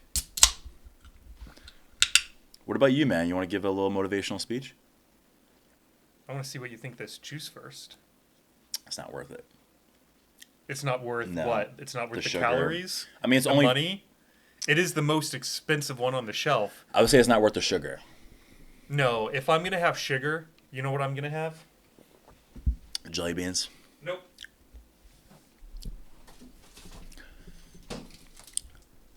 York, really, dude? You're a serial killer. I have like one or two a day. You're a serial killer. Why? That's just weird. That I like mints? Yeah, that's weird, dude. Why? Why is just that like- weird? I mean, who likes York, dude? Like, I fucking love those things. really? It just And I'm like, not the only one. There's a reason HEB sells them in bulk. dude. It's just like, what do you like about it? Like, you like the? Because I It's just like remember. after dinner or Yeah. a meal. I always have a LaCroix with a meal. I can't drink normal water. I gotta Why? have, because I like the bubbles Sure. and I like the carbonation. I Sure. like to belch. I think it's hilarious. I have multiple videos of me just belching. When you're with, was that like an OnlyFans? I should start one. There's a market for It was everything, bro. funny though because I was at the gym the other day and Oh, no. I was doing glute bridges and then there's a lady 3 machines down and 1 over on a fly machine. And you belch. And in between sets, I just subconsciously, I just like blah. No way, dude. And then I'm not really thinking about it. And then I look up, and this lady is staring at me, giving me the stink eye, like she never heard a man belch before. Like, why are you Really? glaring at me? Why are you so mad that I belched? You could tell that she was like pissed. She was She was staring. like, she was at leering me. at you. She's 90 years old. Oh. And just staring because I blah. How many times did you do it? Or just like, So I don't know too much. And here's what I noticed. dude, that's so funny. I live alone, and a friend came and stayed with me for a week in February, and God. he made me so self-conscious of my burping because he would comment on it every time I did it, or he would do a fake one. Right. So I'd belch, and then he'd be like, "Blah," and I'm like, "Why did you do that?" And he's like, "Cause you did it." Can you give one right now, dude? Let's hear it. No, I need to drink first. Let's drink, dude. Hang on. Let's drink. You want to eat this York, dude? All right, anyways, this so back to York? the York. Yeah. Let's hear that belch, bro. You're like a Viking. So hey, Milo said that the other day. Who's Milo? I had this kid at the gym. I think I know him, dude. Red hair. Bee Cave location. No. Oh, Pretty no. stocky considering his age. No, I don't go Stocky? to I Yeah, don't go to Bee stocky. Cave. Good, we don't want you there. It's Okay. mean. Well, That was so mean. Well, For no reason, no dude. reason. You just gave me a coin. I gave you a gift, dude, and you're like, we don't Get want the fuck out of here. being a racist, dude. Only Vikings here. You ain't got no beard, you child. We don't want your kind here. You're an 18-year-old with a 30-year-old's arms. Let's go, baby. It's like a weird insult and compliment all at the same time. Yeah, dude, you're like, like my emotions are like a roller coaster right now. So you eat your meal, you down it with the LaCroix, you let out a nice York. big belch, Uh-huh. and then you get your York from the freezer. It can't be room temperature. You sound 35, dude. It's exactly 3 bites. It's not 1, it's not 2, it's not 5. Let me it's see you 3. eat it, dude. Let's see you eat the York. Not right now. Okay. Okay. It's up to you, man. I don't want to make you uncomfortable. You don't eat. Why don't you just eat the whole thing, dude? It's like such a bite It's so size. big. It's so big. Dude, you're acting like really 35 right now. Did you just say hiccup?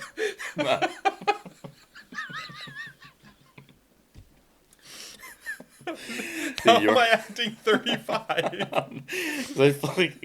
Dude, how is this big? It's a quarter, bro. I just feel like I don't know. I just feel like it's You very. gotta eat it in thirds. You gotta eat it in thirds, dude. Yeah.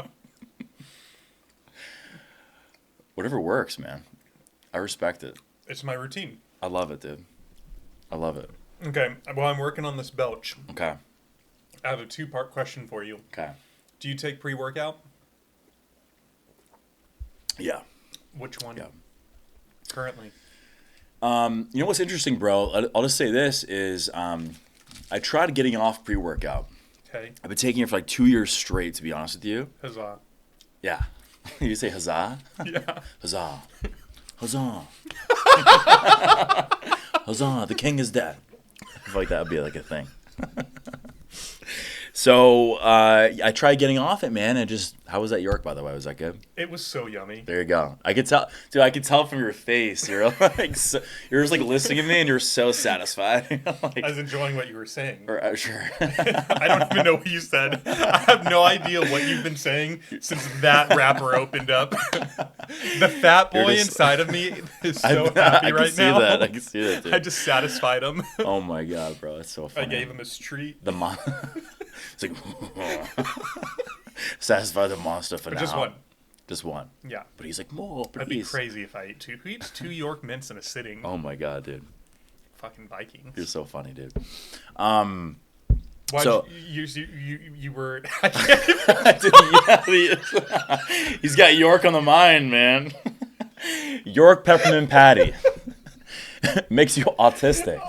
I can't even talk. I'm crying over here. It's the York, man. Keep talking about things. All right. I can't. I'll take. I'll take the reins. So I used to take a lot.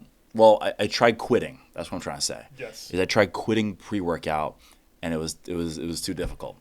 What did that look like? Cold turkey, half scoop? Cold turkey and just coffee, organic coffee, man, and Organic coffee. or like organic like black coffee, and it just didn't. It wasn't good. So I can safely say I'm addicted to pre-workout right now, which happens. What do you think about teenagers that take pre-workout? It's unnecessary. Why? You shouldn't have to take pre-workout unless you have to, and if you're a beginner, When do you have to? Well, when you're addicted. When you're addicted, you have to. But like, dude, I wish I never took pre-workout. I wish I never took Adderall. I wish I never drank. Because it's like once you start doing these things, it's very difficult to stop. Because it's addicting having an amazing workout. I'm just like going like this, going hard. It's lateral raises. Okay. So you're doing some rhomboids, like some reverse flies? What are you guys doing at that downtown Gold's Gym? Going like this and sing. Like this. We're going like this with the band.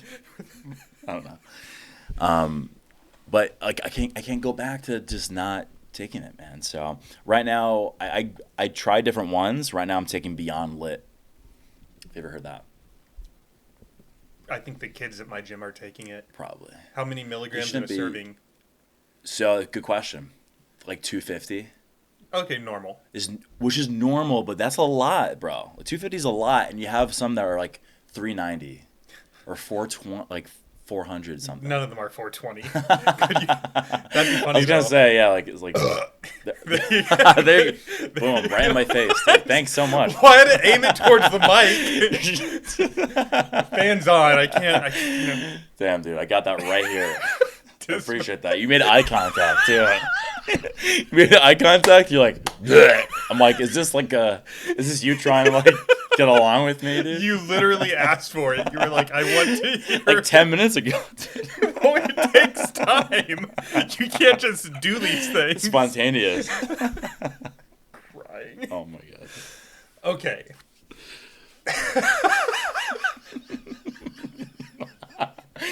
Dude. We are children. It's good. It is good. Okay. There is a kid who is, I forget the name of it, but yeah, one of the guys at my gym was telling me he took one. He only took it once. 400 milligrams. He had 2 scoops. So 800 milligrams? Yes. That's way too much. That's crazy. 18 years old. It's crazy. It's fucked up. You know, and when I was 18, like when I started working out, yeah, even if me and Ed didn't make it into the gym until 10 at night, I never felt like I needed that boost. Yeah. I always had energy. Right. I was ready to go. I didn't drink coffee until I was in college. Good. Never drank coffee. Now I drink it 7 days a week. How much coffee do you drink? 1 cup. Really? And today I had this, technically this doesn't count because it's decaf, but there's still a little bit in there. Right. But I have 1 cup and then I stop. And when do you have your 1 cup? First thing in the morning. So, do you know Andrew Huberman? No. I know who Andrew Huberman is. Oh, you do? Yes.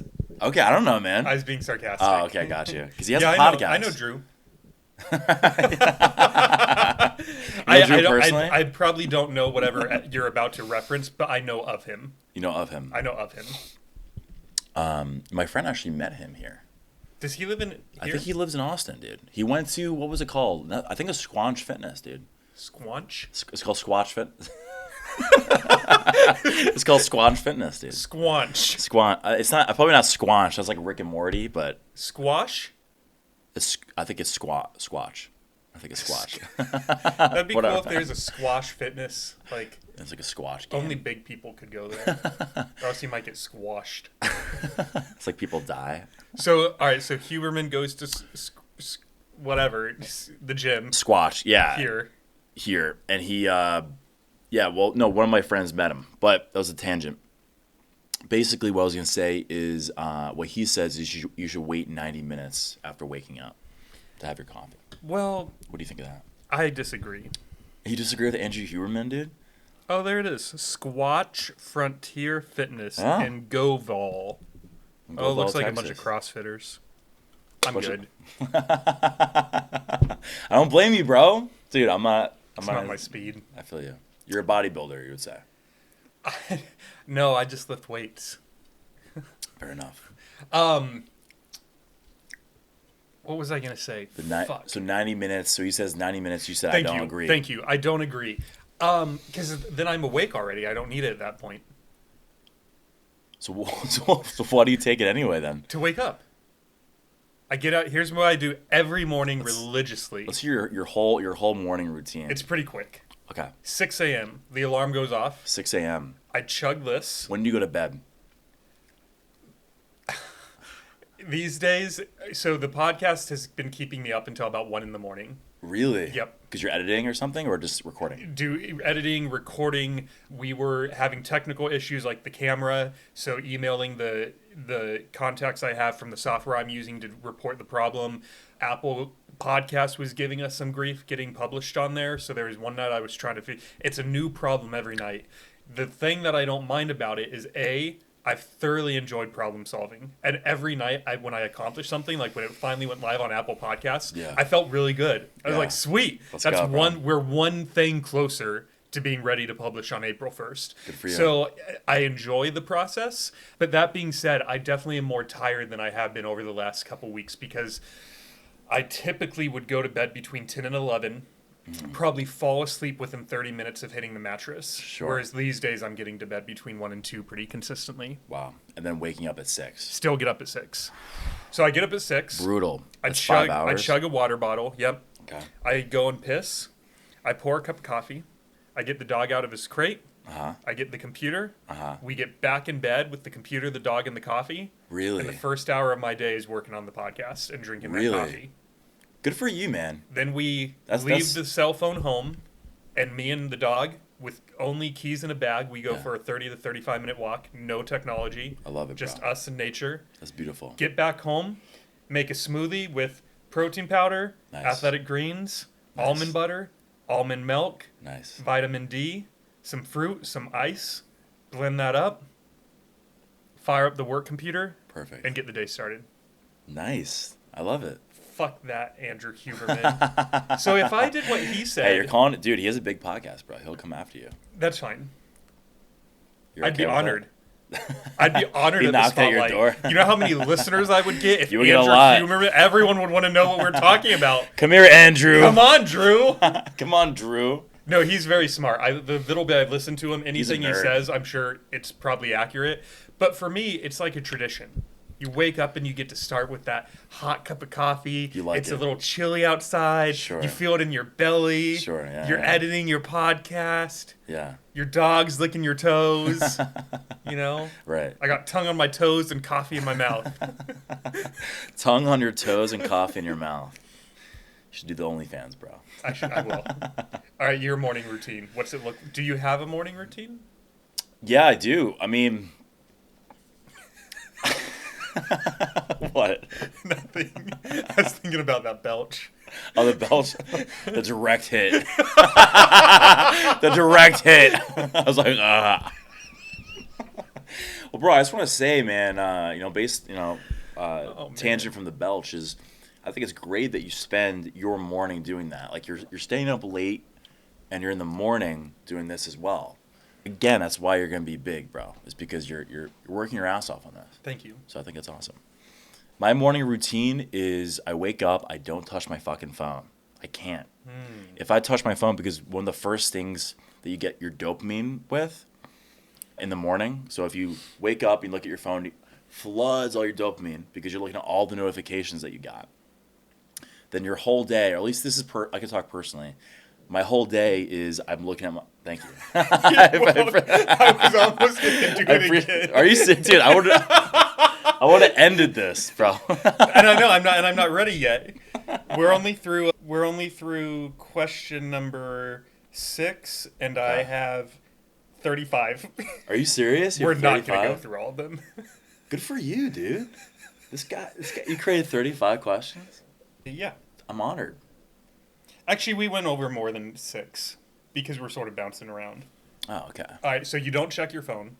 So yeah, the first. Wait, before you go on, what Okay. time do you go to bed? So this is what's tough right now, bro. Is I am a night person. It's hard for me to go to bed early. It's hard for me to wake up early. So I go to bed right now at like 11, 12, and wake up at 7. So you're getting almost 8 hours of sleep Yeah. every night. Yeah. I Do you try. fall asleep right away? I do. What do you do? Recently, I do. What's the 30 minutes before you go to bed look like? So I always watch, like, honestly, like a show on Netflix just to turn my brain off. Mhm. And it's also like a little treat that I give myself. I'm like, Like all a right. York Mint. Like a York Mint, exactly. But I'm not weird about it. You know what I mean? So I watch a Netflix show, just like something stupid. Like, for example, I'm watching Love is Blind right now. So I like stuff like that. It's very Do you watch that? not the current season, but I was gonna say it's very I'm trying to shut my brain off esque. Exactly. It's not complicated. There's not a lot of thinking. It's very entertaining. It's entertaining. Yeah.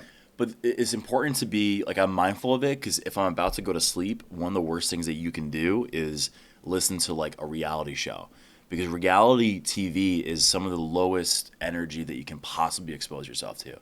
It's just so much bullshit. It's just drama and bullshit, and it's totally not good for you. So I know that. So what I do is I watch, like, 30 minutes of it, and then, and this is ideal. I don't do this every night, to be honest with you. I turn off Netflix, and then turn off the phone. I meditate, I journal, and just go into bed. And then I have an affirmation track that I listen to. When I feel myself getting sleepy, I listen to the affirmation track because it gets in my subconscious mind. Do you turn a timer on for it so it just shuts off automatically? It's a 22-minute affirmation track, so it goes off After after 22 minutes. What do you journal about? Just whatever. Like whatever comes to mind about the day, any insights I have. A lot of it is just to get the thoughts on paper because otherwise like it might be in my head. I'm trying to think about it. I'm so bad at journaling though, to be honest with you, bro. Are you writing a sentence? Sometimes I'm writing Couple just pages? 4 sentences, not a couple pages.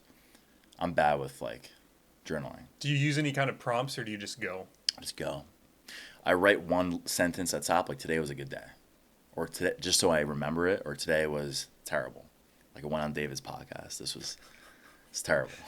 I can tell from all the laughing. Right. There you go. Giggling that you're doing. In the York, yeah, it's terrible. No. Do you want me to get you one? Sure.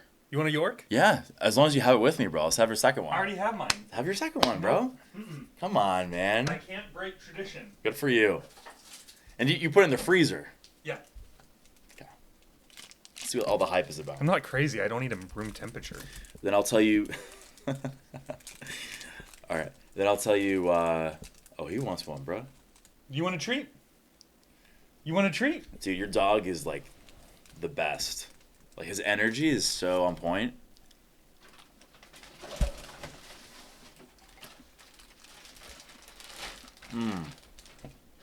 Did you have that all in one bite? Yeah, of course. You didn't have 3 bites? No, I just wanted to. Can you sit?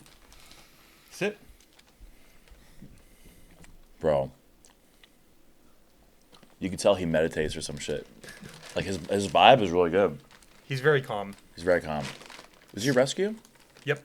Really? I could tell. See, I could tell. His eyes. What about him? Like, they're just very kind. Like, you can tell, like, a rescue's dog, like, he appreciates you a lot. You know what makes me feel awful? When I have to discipline him. Yeah. You know what he does after I spank him?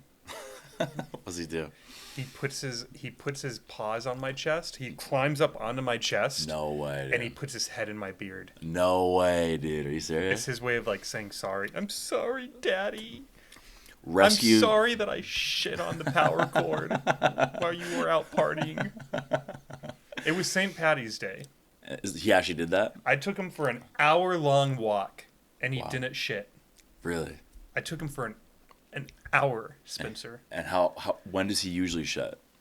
Twice a day, in the morning and the evening. Okay. And I typically don't go out at night, but it was St. Patty's Day. I had a friend who's in a band. He invited me out. I wanted to support him. Good for you. And he wasn't going on stage until 11. Turned out 12:30, which was fine. It was worth it. It was worth the wait. Yeah. But I get home at 1:30 and I just wanted to crash. Sure. You know, I'm so tired. Sure. I walk through the front door and I smell it.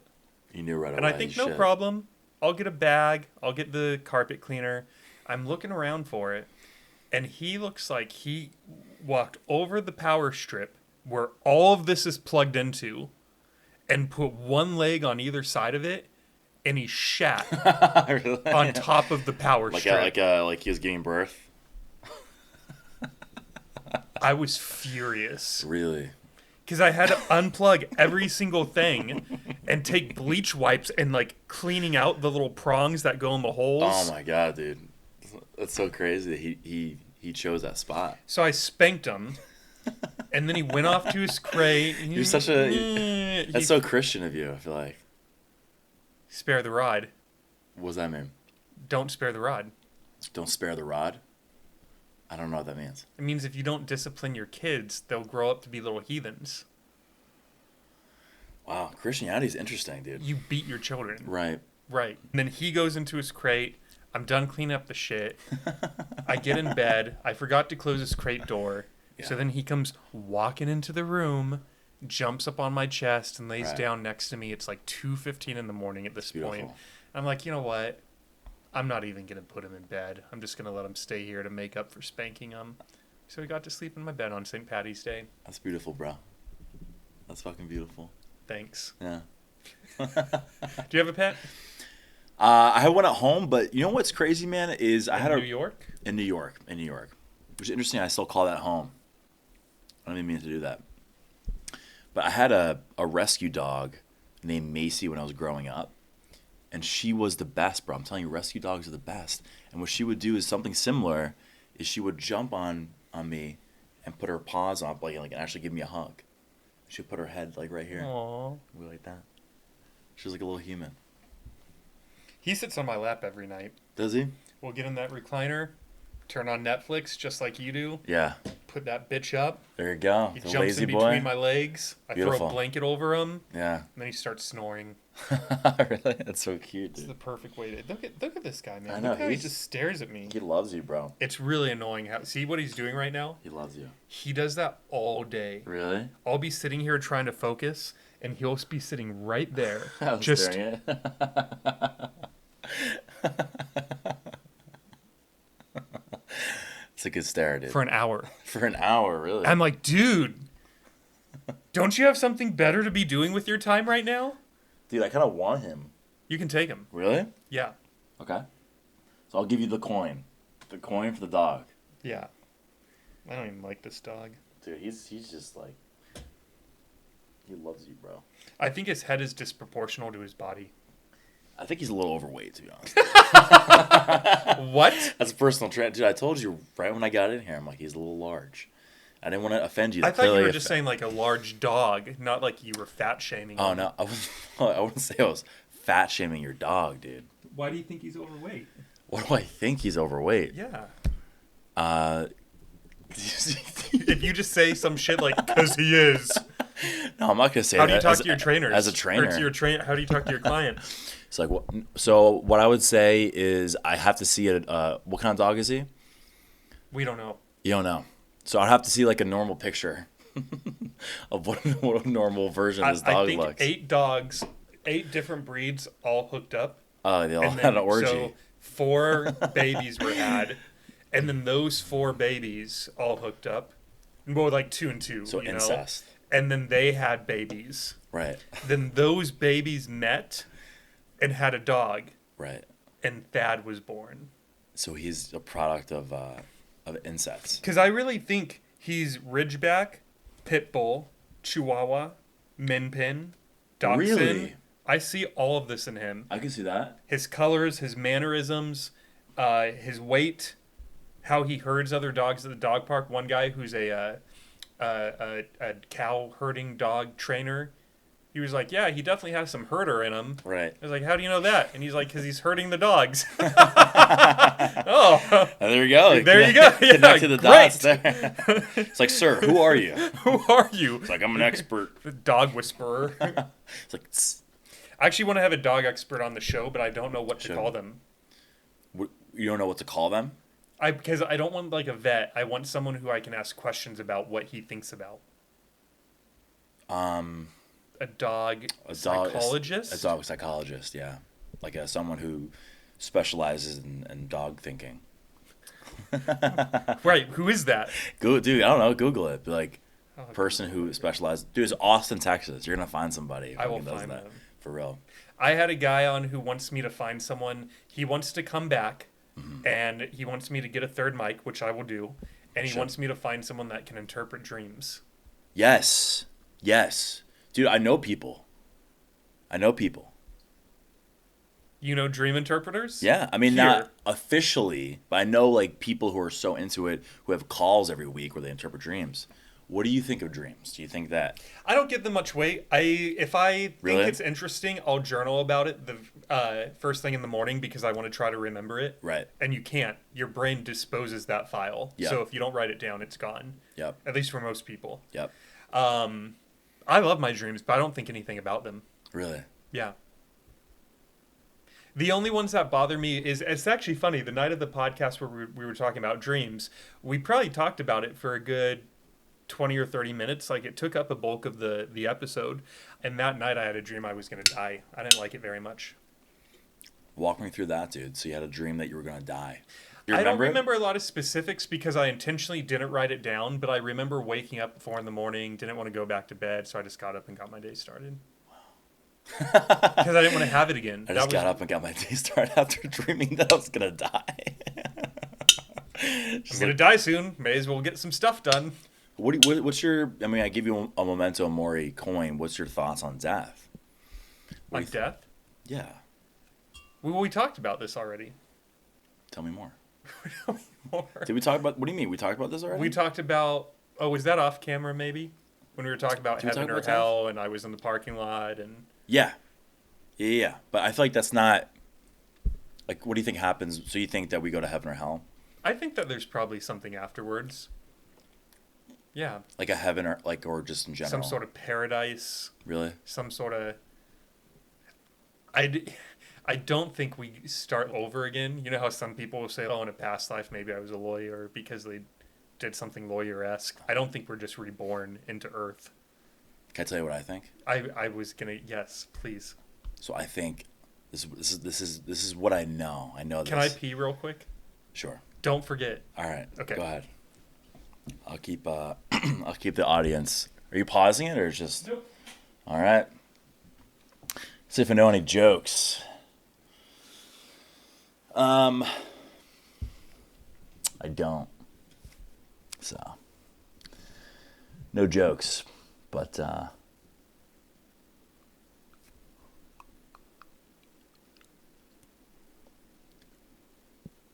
yeah, I do want to be a stand-up comedian though, so I have to create some jokes for that probably.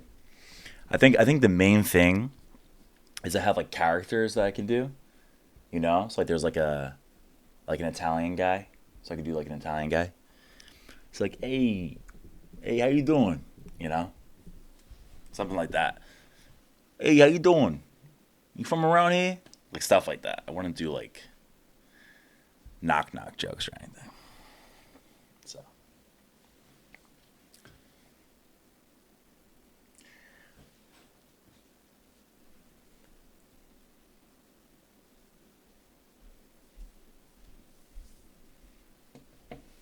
All right. all right. What happens when I die? Well, I was just gonna say, dude. I think that this is what I know. What I know is that so we're looking at each other right now, right? Mm-hmm. What I know is that, and this is why I'll just say it. I believe and I know that we are the same, right? So there's an energy, there's a soul in everyone's bodies. Mm-hmm. So it's essentially God or whatever you call it. I mean, or energy or source. There's source in everyone's body. So we are the same, but we're experiencing different lives, different bodies, completely different, separate experiences. But at the core of it is the same. So your relationship with yourself is the most important thing, right? Because if you hate yourself, you're going to hate me for no reason. If you're angry with yourself, you're going to be angry at me for no reason. Why do you think that is? It's because everything's a reflection of you. Mm-hmm. So if you look at like your DNA and just like your body is literally all the years of the universe and in one form, like however long it's been, like 44 billion, some shit, you know? So if you want something in life, like you want love, you don't say, oh, I have to go get love or go get success. You have to be like, You have to give it. exactly. And why do you think that is? You don't know? Okay. I wanted you to just like No, I'm. This like is swing you. at it. I wanted. I wanted you to swing at it though. Why do you? Because if you just spend your whole life waiting for it, what if you're just always waiting? Interesting. Okay, so you're looking at it as like a materialistic sort of sense. No, I'm looking at it in the sense of if I want to get something, but I'm not willing to give it, I'm never gonna get it. Why? Because why? Let's go with the example of love. Sure. If I'm not a loving person, why would anyone love me? I mean, some people might if they feel obligated to. Mom, we were talking about earlier. Yeah. Maybe a sibling, maybe a close friend, Sure. maybe someone who genuinely cares about me. But the people as a whole are going to see if I'm not capable of giving love, it's probably to what you were saying, because you either hate yourself, you're depressed, you're anxious, you're stressed, you're lonely, whatever it is. Yeah. And so people aren't going to gravitate that and be like, oh, I want to love this really angry person, Right. you know? Definitely. So I think that if I want kindness, the best way to find it is to give it out. If I 100%. want love, the best way to find it is to give it out. Absolutely. If I want people to forgive me, the best way to find that is to be forgiving of others if they offend me. Yes. So, and I could love do that. that with every trait that I would want to receive back. Yeah. And you have to give It's it brilliant. without, you have to give it without expecting in return. No conditions. If I show love to 10 people, I can't expect 10 people to love me back. Because then that's not truly love, right? It's not truly love, and it also won't happen because not everyone's going to reciprocate. Right. There's this guy at the gym, and he was doing like 5 plates on a back machine and keeping good What? form and That sounds even crazy. like going at a good pace. He wasn't Yeah. rushing it. He wasn't jerking his body, I and thought you were gonna say you know, he like wasn't. he Well, I was. thought you were going to say jerking off. He wasn't jerking off. He's Good. 1 hinge, and a little give and take. Belching, you know? too. Out of every hole. Oh, what a fucking sight! That'd be crazy, dude. I don't even know what I would do. I would film it. I would just be like, This guy in the gym. and so I went up and I complimented him. And I was like, dude, you did a great job, great set, very nice of you. impressive, whatever.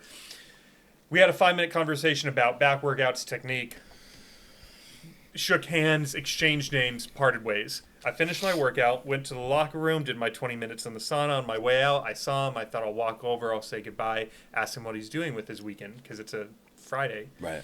And he got very weirded out by that. I Really? could tell, like, the look on his face. Yeah. And almost, I don't know. He got Weird. weirded out by it. So I was like, your weekend, because it's Friday. What are you doing with it? Maybe he thought you were hitting on him or something. I think so. Yeah. So the only reason I bring that up is to say that from my perspective, I'm new to Austin. I don't have any friends, not in a lonely way. I literally moved to a city 1,800 miles away where I know nobody. I'm your friend, bro. Thank you. Yeah. I'm making friends. Absolutely. We're getting there. Man. You're going to make a lot of friends, bro. I appreciate that. He didn't reciprocate. Right. So not everyone's going to, for one reason or another. Whether he thought I was hitting on him, maybe he was just having a bad day, maybe he was in the middle of his head about his workout. I interrupted Sure. his workout and it just threw him off. You know, who knows? So that is why I say if you want love, kindness, forgiveness, whatever it is, you have to realize not everyone's going to return it because they might not be in that same headspace that you are. Agreed. I totally agree with you, yeah. And that's the beauty of that, though, is that, like, you going up to him, like, that's a true expression of love or whatever you call it. Like, you're just trying to connect with him. And it's just, like, if he doesn't reciprocate that back, that's okay. Mm-hmm. Because you tried doing that. Like, you ever read the 4 Agreements? Don't make assumptions. There you go. Don't make assumptions, but I was going to say don't take anything personally. Right. Because that's whatever's going on with him. Yeah. It has nothing to do with you. Exactly. Yeah. What were you going to say, though, before you made me take a swing at it? Why do you have to give? Because there's no separation between you and the universe. So if you want something from the universe, like love, you can't be like, I'm going to go get it. Or let's say, like, money, right? You can't be like, I'm going to go get money. Like, it's very, and I'm sure that works, but that's a very masculine way of doing it. Instead, what you can do is, what is the thing about money is value exchange. I'm going to give value, and then I get money from it.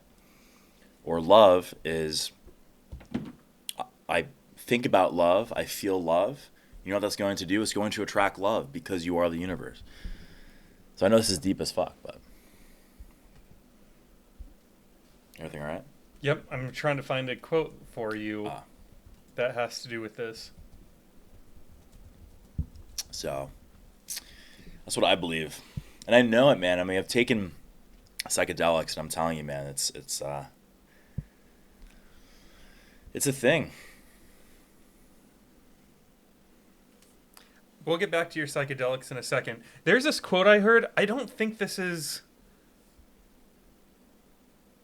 I'm trying to figure out where it's from because I wanted to quote the source. It might be Joe someone Biden? named... No, it's not Joe Biden. I'm not...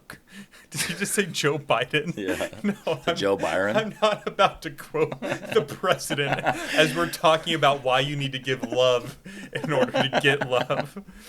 You ever heard the quote, it might be by a guy named Joseph Camp, regardless, it goes, all the gods, all the heavens are within you. You ever heard that one? I haven't, but I agree. But this one I think is wrong. I thought it was all the gods, all the heavens, all the angels, all the demons are within you. I thought it expanded on it a little bit.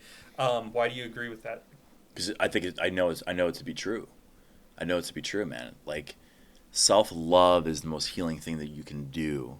And that's what I try to do with clients is, like, so many people are so hard on themselves. And it's so important to release trauma and release emotion, whether it's through psychedelics, plant medicine, or meditation, or breath work, or working out. It's like you need to, like, there's the masculine and feminine. And the feminine is, like, letting go of all that bullshit and accepting yourself. And another word for it is surrender, right? Just surrender to your life, to your experience. Like, you don't have to struggle. You know what I mean? You ever listen to Chris Williamson? He sounds yeah, I do. Modern Wisdom. Yes, he's great, bro. One of his episodes, he was talking about in life we try to fight things. You try to fight the pain of your workout. You try to fight that your coach told you to do one more. You try to fight that you're trying to make 20 minutes in the sauna. And he is embracing a new mindset where you just surrender to everything. What if you just surrender to the fact that it's beautiful. I have to do 20 minutes in the sauna. There are no ifs, ands, or buts and stuff fighting it. I'm just going to surrender to it. I've been thinking about that one a lot lately because I looked up the word surrender. I don't know if you do that very often, but I know what words mean. But I'm like, well, we did it earlier with, what did we look up? Community. Sometimes I want to see what the literal definition is. For sure, it's good. But I'm trying to embrace that concept when I'm going through a situation I don't like. How do I just surrender to it? It's not always easy to do. You ever read The Power of Now? Nope. That's a great book that you should listen to. That's a great book that I should listen to. Well, I listen to a lot of audiobooks, or read it, but I'll get it for you, brother. It's an amazing book by Eckhart Tolle where you surrender to the present moment. So everything is just the present moment, right? Mm-hmm. And that book changed my life. Like, it's one of my top 3 books: 4 Agreements, Power of Now, How to Win Friends and Influence People. All those are really fucking good. Dale Carnegie. Of course, man. Yeah. Of course you read it, man. You're a podcast host. Makes sense. But yeah, dude, the surrender is, I can't do anything about this. I think surrender has to do with acceptance. I accept what is going on now, and I'm okay with what happens. However, it's a dynamic between that and the masculine of what that motivational, like what that motivational thing, that was a masculine thing to do, which has its place. Like, you have to change your life. David Goggins is masculine, right? You have to do this, you have to do that, and that's great. But also that feminine of, dude, you have to give yourself a break. Surrender to the process of losing weight. Accept that it's going to be difficult, but, don't give yourself too much leeway. It's a dance. And that's why if I had to identify with something, like Taoism, I don't know how familiar you are with Taoism. Mm-mm. Like yin and yang is Taoism. You did a post about that. I did. I skipped you that creeper. one. I started watching the first few seconds and I was like, I'm not going to get a question from this one. Oh, really? Sorry. You had a lot of posts. I did, yeah. You have to pick and choose. When I was getting ready for Hidaya's interview, yeah. She had like over 1,000 posts. Yeah, but it's all in Afghani. Which made it even harder. So how did you interpret that? So I dropped it into Google. Nice. And Google thought it was French. Which it is not. Right. But it was a lot of listening to her videos, but also just interpreting the images. Sure. Pictures are worth 1,000 words. She's great. I mean, she just posted something where she was like being emotional and then gym. Crying and then gym. I saw that. Yeah. It's good. And she's killing it. She has 20K followers, right? Or more. 90. There you fucking go, bro. 90. She shouted me out one time. Thank you. And I got 50 followers. They're all like Afghani. I really, dude, that's so funny. I got 50 50 followers. She shouted you out to 90,000 people. 50 followers. Yep. Maybe was it a while ago or was it recently? It was a while ago, a couple months ago. Okay, because the 90,000, I think she said, was like in the last 30 days. Yeah, bro, dude. There's a very specific post she made of her parents dancing, and I guess that the way they were dancing is not it's like in Moroccan culture, you would never be seen dancing like that. And that blew But up. they were smiling and they were having fun and they didn't care and they were so happy. Yeah. And people were just like so energized that another Moroccan reposted it, who reposted it, and it literally went viral. That's how you get it. You get a post that goes viral. Yeah. Good for her, man. She's at 90. That's great. So that's what you gotta do, dude. It'll happen one day. It's gonna, yeah, 100%. It'll happen. You know, give it a few months, give it a couple episodes. That's part of the whole manifestation thing too, man, is like really you have the power to choose your life. So choose, like, yeah, I choose to have a popular podcast. Boom. It's gonna take time, but I remember a couple weeks ago I was attending a virtual conference about something podcast related, but at the very end of it, one of the questions in the Q&A that they asked the host was, if you could go back and tell your younger podcasting self something, yeah, what would it be? it's a good question. And her response was along the lines of, it would have been to tell myself and to know and believe that I am just as worthy to interview anyone that comes as my podcast as much as anyone else is worthy to interview that person too. It's beautiful. I really liked it. That's great. That's a good mindset to go into. Yeah. Yeah, dude, do you feel worthy? I do. That's good. Yeah. It's because you have the variety of LaCroix. It's the variety of LaCroix. I think too there's a sense of feeling I'm not half-assing it. You know, I feel ready. You're doing your like due I've had a diligence, couple yeah. people who show up and they're like, oh, Yeah. like you're actually, like you got mics and It's you legit. lights and Yeah. whatever the fuck these are, and you know, it's not like you walked in. What would your reaction have been if you walked in tonight and when I said we're gonna start recording, I got out my phone, I put it on the middle of the table, and I hit record? It wouldn't be as professional. I mean, I told you in the beginning, I'm like, dude, I'm kind of nervous, right? It's because this is professional. You know, I think that was part of the reason. So if you had the phone, I'm like, this is like bullshit. Like, who is this guy? Why am I over in his home with all of his kids' toys? And his sword. What is going on? And his York. As my dog is shitting on the electrical cords, you're just like, Jesus. As your dog is train just his like animal? legs spread, just like making eye contact. Wow. Dude, sometimes he does that. And I tell him, I tell him out loud, I talk to him. I'm like, you're not allowed to make eye contact when you're yawning and shitting. It's weird to be yawning, to look right at you and be like, Well, dude, it's like burping, bro. but you asked for it. Not like an intimate thing, dude. I did not ask to be. You made me uncomfortable, bro. The next I'm time I kidding. see that old lady at the gym, I'm going to walk right up to her and give me a foot from her and just let it blast. It's like, hey, Toots. Hey, Toots. I got a question for you. And she's like, what? Like, America, bitch.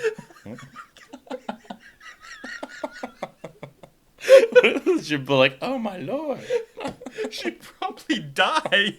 She's like 90 years old. She'd be like, my bad. And when she hears me say, America, bitch. America, bitch. I mean, dude, she was around in World War II. Oh my God. Right? What? Oh, yeah. It's just 10 years old. Let's see. Just If 10. it's 2023, so 60, 83. Yeah, potentially. Yeah, like 10. Yeah. Yeah. Okay. Yeah. One question I wanted to ask you is, I think a lot of people, maybe all of us, I would include myself in this, would like to change our habits. Whether it's drinking, my current one is I have this free fucking online virtual trainer through work, specifically for my low back pain, and it's supposed to be a 20-minute workout every day, and I haven't been doing it, and my excuse is I have a full-time job, I have the podcast, I go to the gym for 2 hours, like it's and him, he takes, where'd he go? He walked away. Oh, fuck you. He's I gonna didn't even notice. He's gonna go shit on your cords, dude. We all have habits, right? Even Yeah. you might have something in your life you're trying to change right now, whether it's going to bed earlier. To stop drinking is huge. I think to stop anything, smoking, drugs, if I wanted to stop procrastinate. Maybe you stop watching TV to get to the gym. Sure. So you in your last 3 years have completely revamped your life. What does the beginning of that process look like? You want to drastically change your life. How do you do that? What's the beginning process look like? Let me try to break it down in steps. So I would say number one is you have to get super clear with what you're stopping. Number one, say I'm going to stop this, or I'm going to start doing this. Number two is understand why you want to do it. I think the why is so important with these things because, yeah, you can always change certain things, but at the end of the day, like we don't, as a society, use our emotions as much as we should. So get clear as to what you want to change, get clear as to why, and then make a decision, number two. So that's a separate step. Get clear why, and then make a decision. Now, a decision is broken down in Latin. I used to take Latin for 4 years. I fucking loved it, dude. It was so good. Roman history, all that stuff. And decision is broken down into two words like de and then discerde, cierde or something. Obviously, I'm saying that wrong. But it literally means to cut off. So when you make a decision in life, you have to cut off every fucking option. This is a decision I make. I'm not going back no matter what. Yeah, you're going to have thoughts in your head. You're going to have different impulses to do it. But you made a decision, bro. You can't, you can't go back. Number three, I would say, is continue to shift your identity with it. So you're clear, you made a decision, and now you have to be like, I am a person who, like, no matter what does the lower back workout, or I'm a person who no matter what doesn't drink. Like, that really helped me is I looked at my highest self, and I'm like, that version of me does not drink. And I knew that. So do I want to be this highest version, or do I want to be a bullshit version, beta version, or this guy? I want to be a fucking this guy. So I made that decision. And then I would say number four is create some sort of system. Because at the end of the day, it's daily systems that are going to help you sustain that habit over time. So let's say, for example, one of your habits you want to do is to work out. A good daily system could be you put your workout clothes every day by your door. Make it super easy for you, and that way it's easier to sustain the habit. And Atomic Habits is a really, really good book that, yes, if you check that out. Yes, I've read it. I mean, that's basically a lot of what this is. The only caveat I would say with Atomic Habits is emotion. Like, with the drinking, this is what I help with clients, is like you need to get angry. I would say this is similar to Tony Robbins. You know Tony Robbins? Mm-hmm. This is what he does. You have to get angry and make a decision. That's where our power lies. I make a decision. Like, I'm going to do this. It's such a fucking, it's cutting you off from like your life, which is your heart and your soul and your energy. So no, man, get emotional. I'm going to stop drinking because this is going to fuck up my life, bro. Are you serious? Look yourself in the eye and be like, this can't happen anymore. And then that emotion is a fucking big bang for everything else. And the last thing I would say is accountability, right? So having your trainer for the lower back stuff texting you, dude, like, why didn't you show up today? That's obviously another form. That's what helps with clients that I work with. They know we have a session. I have to go. Obviously, that's going to make it easier to work out. He does that to me, too. He does? He texts you and stuff? Yeah, it's really annoying. Do you think it's annoying? No. And you know what happens is I usually get workouts in the day. He texts me. It's a weird. He texted me this morning. Fuck, I don't want to text him back until I do one. You know so I did it on my lunch break. Oh, good for you, bro. You know what you should do, dude? Tell me what I should do. This is a good way for him to stop texting you. You should. I should open a LaCroix? No, I don't know if I should say it. It's like inappropriate. Say it. All right, okay. What you should do is like whenever he texts you, dude, just send him a dick pic. He'll stop texting you right away, dude. What if he likes it? Then you're fucked. Maybe he's gay. Maybe he likes dick. That'd be kind of funny if he just started sending. I'd have to Google a picture of a vagina. Yeah. Let's try this. Try this out for size. He's pansexual. He's still sending me drooly emoticons. He's pansexual. Let me send him a picture of some feet. He likes gotta it too. Find somebody if he likes it too. There's gotta be something that turns this guy off. Fat. Bad licking his butthole. What a nice little 8-second clip. Perfect. But does what that if answer your question? Yeah. What if the trainer, though, what if he just pretended like he was being turned on by everything because he knew what I was doing? He knew I was trying to get rid of him, and he was like, oh, 2 can play this game. Send me anything. Yeah, then you You got a great trainer. Yes! That's what I was just going to say. He's committed that's to you. the best trainer ever, where I'm so committed to this client that you can send me a picture of literally any body part. You can sexually harass me and I'll still work with you. Yes. Wow. It's like, listen, man, like, before we get started, I want to let you know, you could sexually harass me. All right, there's one question that I couldn't ask. I can't let you leave without asking, and time is flying by, my friend. In one of your posts, you said that the first year of sobriety was your most challenging year. Do you remember why? Because I would almost think, and I'm making a huge assumption. The reason I'm asking this question is I would think, oh, I haven't drank in 10 days, 20 days, while at the same time you're sleeping better, you're feeling better, while at the same time you're going to the gym, while at the same time your mom sees you're sober, and maybe you and her are getting a your relationship is coming back. So from my ignorant perspective, when I read that post, I thought, that's weird. I would have thought like this was the best year in his 26 years on this planet. But according to the post, it was one of your hardest. Why was that? Really good question, brother. I appreciate that. It was the hardest because what happens is when I got sober, all the stuff that I was drowning from, all the stuff that I was using alcohol to avoid came to the surface. So that first year was the most self-development I've ever had in my life. Like feeling certain emotions, facing my past, facing traumas, releasing sadness, releasing anger, all the things that I was avoiding. Going to parties and not feeling just comfortable in my own skin enough to talk to people. That's why it was the hardest, because I had no escape. I had no fucking escape whatsoever. What was the biggest epiphany you had about yourself during that year? I was fucked up.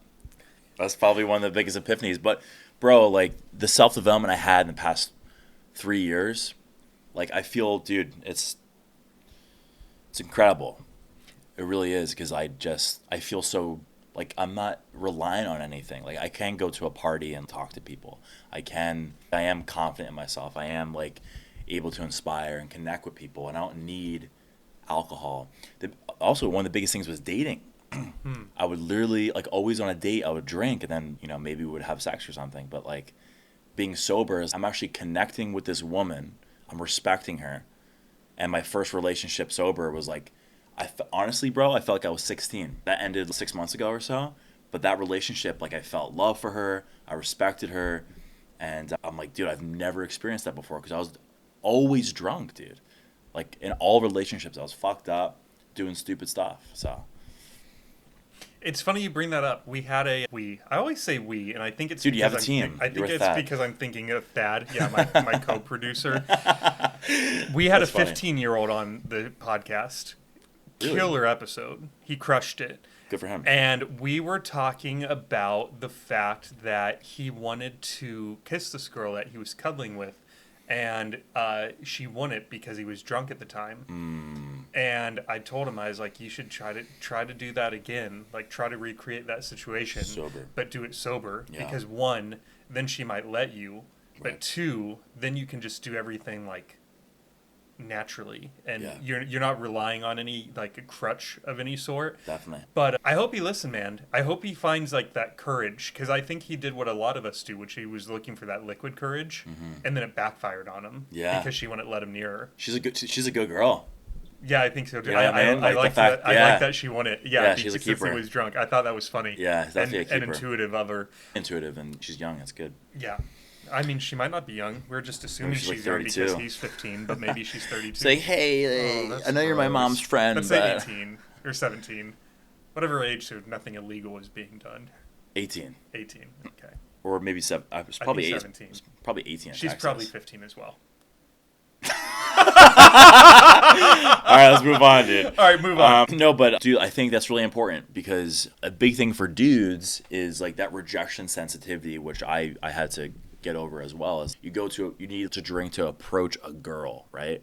Otherwise, you're scared of what's going to happen. And I know society's kind of weird now, and like that can be more with fear, but having the ability to approach, like you find a girl beautiful in the middle of the day, having a courage as a dude to go up and talk to her is really important because a lot of people aren't drunk during the day.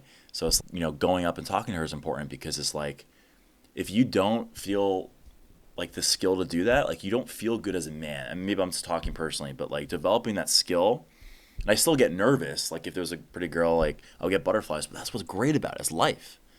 It's good. Do you practice hitting on people? It sounds funny, but I'm being dead serious. Do I practice on hitting on people? If you saw a woman that you found attractive... I wouldn't word it as that, but... How else would you word it? I approach women if I find them interesting looking, yeah. So you practice hitting on people? I guess, yeah. There's nothing wrong with it. Just like... I'll say it. Like hitting on is such a, I feel like a 90s term, dude. What term would you use?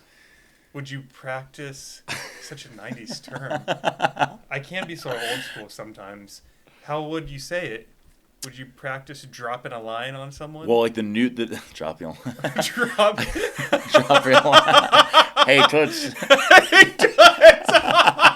I drop a line? It's like, who the fuck is this guy? How would you say it? 1940s guy. Well, dude, like the kids nowadays say Riz, which I don't really what? understand. You never heard that before? You practice risen? Risen, yeah, I practice risen. Is that how you would say it? No, dude, I don't look at it like that, but I guess you can interpret it like that. I practice, like, overcoming the flinch. So there's something called the flinch, and it's a book called the flinch. And that's the flinch. There's somebody you want to talk to, usually the opposite sex or the same sex if you're homosexual, which is totally fine. So then there's the girl you want to talk to, whatever, right? So then we all experience this as men. But the mind's, but she's busy or something like that. And it's important to just be like, no, take a couple deep breaths and go for it. And that could be with like women I find attractive on the street. It could be with at a networking event with someone I want to talk to. Mm-hmm. It doesn't have to be with just on the street, but it's just that flinch I try to overcome every day. And I do that with cold showers. So I take a cold shower every morning. The flinch, you put the cold on, it's the same thing. And then you jump in, it's another muscle. The flinch. It's a great book. The Riz. I don't. That's like what Gen Z. I'm gonna ask the kids about that when I'm at the gym tomorrow 15. night. Because I go during rush hour right after all the high schools get out. So it's me and all the teens. It's actually there's some really good dudes that go there. I'm a gay dude. I'm into dudes. Are you really? And I think I didn't know that at all. That's awesome. I will. The reason I word it like that is because I feel like there is significantly less gay men than there are straight women. Yeah, and absolutely. 90% of the time when I see someone attractive, they are probably going to be straight. And sure. I've always been scared to approach guys because I never know. That makes sense. But at some point I realized, one, I want to meet someone organically. Mm-hmm. I don't want to meet someone through Grindr or Tinder or Bumble or Spotify. I guess you're getting my apps mixed up. You have friends on Spotify. But I realized it goes back to what we were saying about love, kindness, forgiveness. If I want to meet someone organically, but I'm never putting myself out there, then I'm never going to meet whoever this future Mr. David is. So whenever I told myself, like, I don't know, 2 years ago, if I find a guy attractive, I'm just going to start hitting on him, and whatever happens, happens. Good for you. Or sometimes it's not even hitting on him. We were at a restaurant a couple months ago, me and my friend Santina, and there was a guy that we both found attractive. And she was like, he's gay, you should hit on him. And I said, absolutely not. He's very, very straight. And she's like, why do you think he's straight? And I said, because of the way he's dressed, because of his tattoos, because of his hair, he's straight. Okay. And she was like, no, his pants are too tight. It's the way he walks. It's the look in his eyes. He's gay. Oh, wow. So then our waitress... look in his eyes. The look in his eyes. What's the look? He was gay. eyeballing some penis. That would be pretty obvious. Right. So our waitress came over. And I asked her, I was like, hey, do you happen to know if Homeboy is into guys or gals? And she's like, I don't know, but I think he has a girlfriend. I heard him talking about Okay. like his bitch or something. No, it's not His toots. his toots. Yeah, he has a His toots. toots. My friend gets up to use the bathroom. We tell the waitress we're done. You know, could you please bring the check? A couple minutes later, I'm looking down at my phone, and not a woman's hand, a man's hand, puts the check down on the table. I look up, it's him, like, The flinch. yeah, the flinch. The flinch, dude. You want to talk to him. And then he said the last thing I expected him to say. He's like, "So you think I'm gay?" Really? No way, dude. And I was like, she told him? Yeah. She Yeah. totally threw us under the bus. But it worked out great because then I got to talk to him. And I said, "No, actually, me and my friend, she thinks that you're gay and I think you're straight. But either way, we both find you attractive. So we were just very curious." Guy got the biggest smile on his face. Nice. And he's like, "Nah, I like women, and I'm also in a relationship right now." But anyways, just wanted to come over and find out, like, why did you think I was gay? And I was like, no particular reason. I was hoping you were because you're very handsome. Right. He smiled some more, big smile on his face. He walked away. It was a great interaction. That's beautiful. Why did I bring this all up? I think to say, one, in order to get over the flinch, you eventually just have to do something about it. So that's why I look at it, like, let's just call it what it is. I'm practicing hitting on people so that when I get to the person they reciprocate, I'm not a nervous wreck of energy, but I'm confident. Exactly. And I got out what I wanted to say and say it how I meant. And at the end of the day, too, man, I think depending on how you go about it, you can make someone say, like, that guy. 100%. It just depends on how you word it, and you can't just go up and slap their ass. No. Yeah. Can't do that. No. But, like, dude, if you went into me and, like, yo, dude, I think you're an attractive guy, like, I would respectfully be like, I'm not gay, but thank you. I think most nice guys would do that. Like, no, unless a guy's, like, uncomfortable with his sexuality and might be gay, he'd be like, oh, like, you know what I mean? Be like, what? Be like, oh. Some guys are. A lot of guys are. So, and they're probably uncomfortable, man. Like, I think you're exactly right. Speaking to everybody, always going and approaching somebody. If you're single, I think you should always be talking to people. You should always be, you know, talking to whatever sex that you find attractive. ABR. Always be what? Always be Ribbon. raping? No! What was the term you said people are using? Riz. Oh, Rizzing. always be rizzing. Always be risen. You just make that up? That sounds like something Jesus would do. Always be rizzing. I always be rising. There you go. Always be rizzing. I like that. But yeah, man, it's I think you should absolutely do that, dude. It's super important because, again, when what? You said that so 90s. To say hitting on? Hitting on, yeah. Hitting? It's like, hey, is she hitting I on? didn't say hitting with a hard G. I said hitting. Hitting on. Hitting yeah, on. I feel like that's like a 90s term. Dropping lines. Sounds like cocaine. Risen, yeah, dropping lines. I always think of fishing when you're saying that. I'm going to drop some lines, toots. Hey, toots. You want to drop some I'm lines? going to start saying toots. I forgot that was a word. Dude, it's a great term, man. 1940s, 1950s. Hey, toots. Hey, toots. You got a cute smile. You from around here? That's what you gotta do. Hey, toots. Hey, toots. Dad, you going to start saying that to the other dogs? I think he's gay, too. Think that's gay? He humps everything. I think a lot of dogs are like bisexual. I think my, so, my too. ex's dog was the same way. So you think that like nature, like most people are like bisexual? Here's why I actually made that comment. That he's gay. Because he has a boyfriend? No. I adopted him, and pretty quickly after getting him, I took him to the vet. Seemed like a good idea.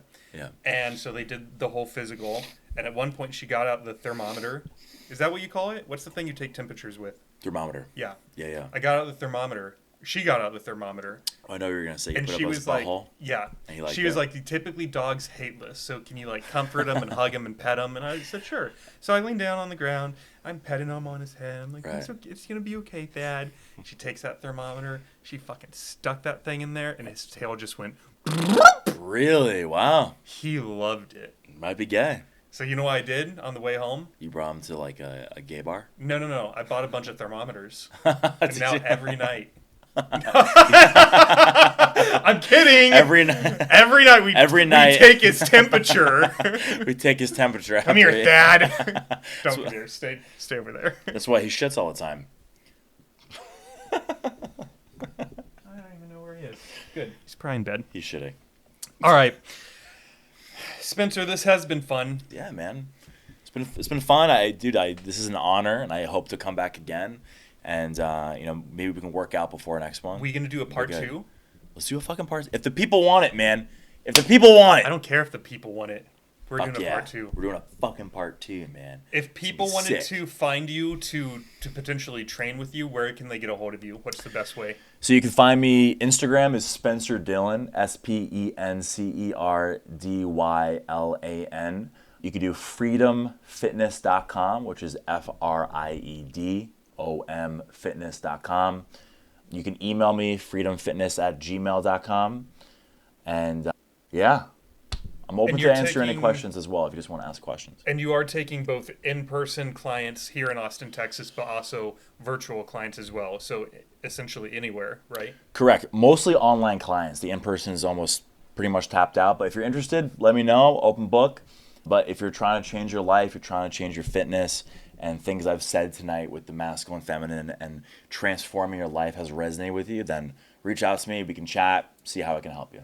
We'll have to have you back because, we definitely have some more questions. I think you have a lot to say. I really enjoyed talking with you tonight. So, you'll be back. Cool. With that being said, David Saturday Night Sit Back, everyone. If you like this podcast, as always, please, guys, actually like it. It takes a second of your time. So if you're on a platform where you can ring the bell for when new episodes drop, ring the bell. If you're on a platform like Apple Podcasts where you can leave a review, leave a review. If you really liked it, share it with your friends. If you want to follow us on Instagram for updates, it's David Saturday Night Sit Back, all one word.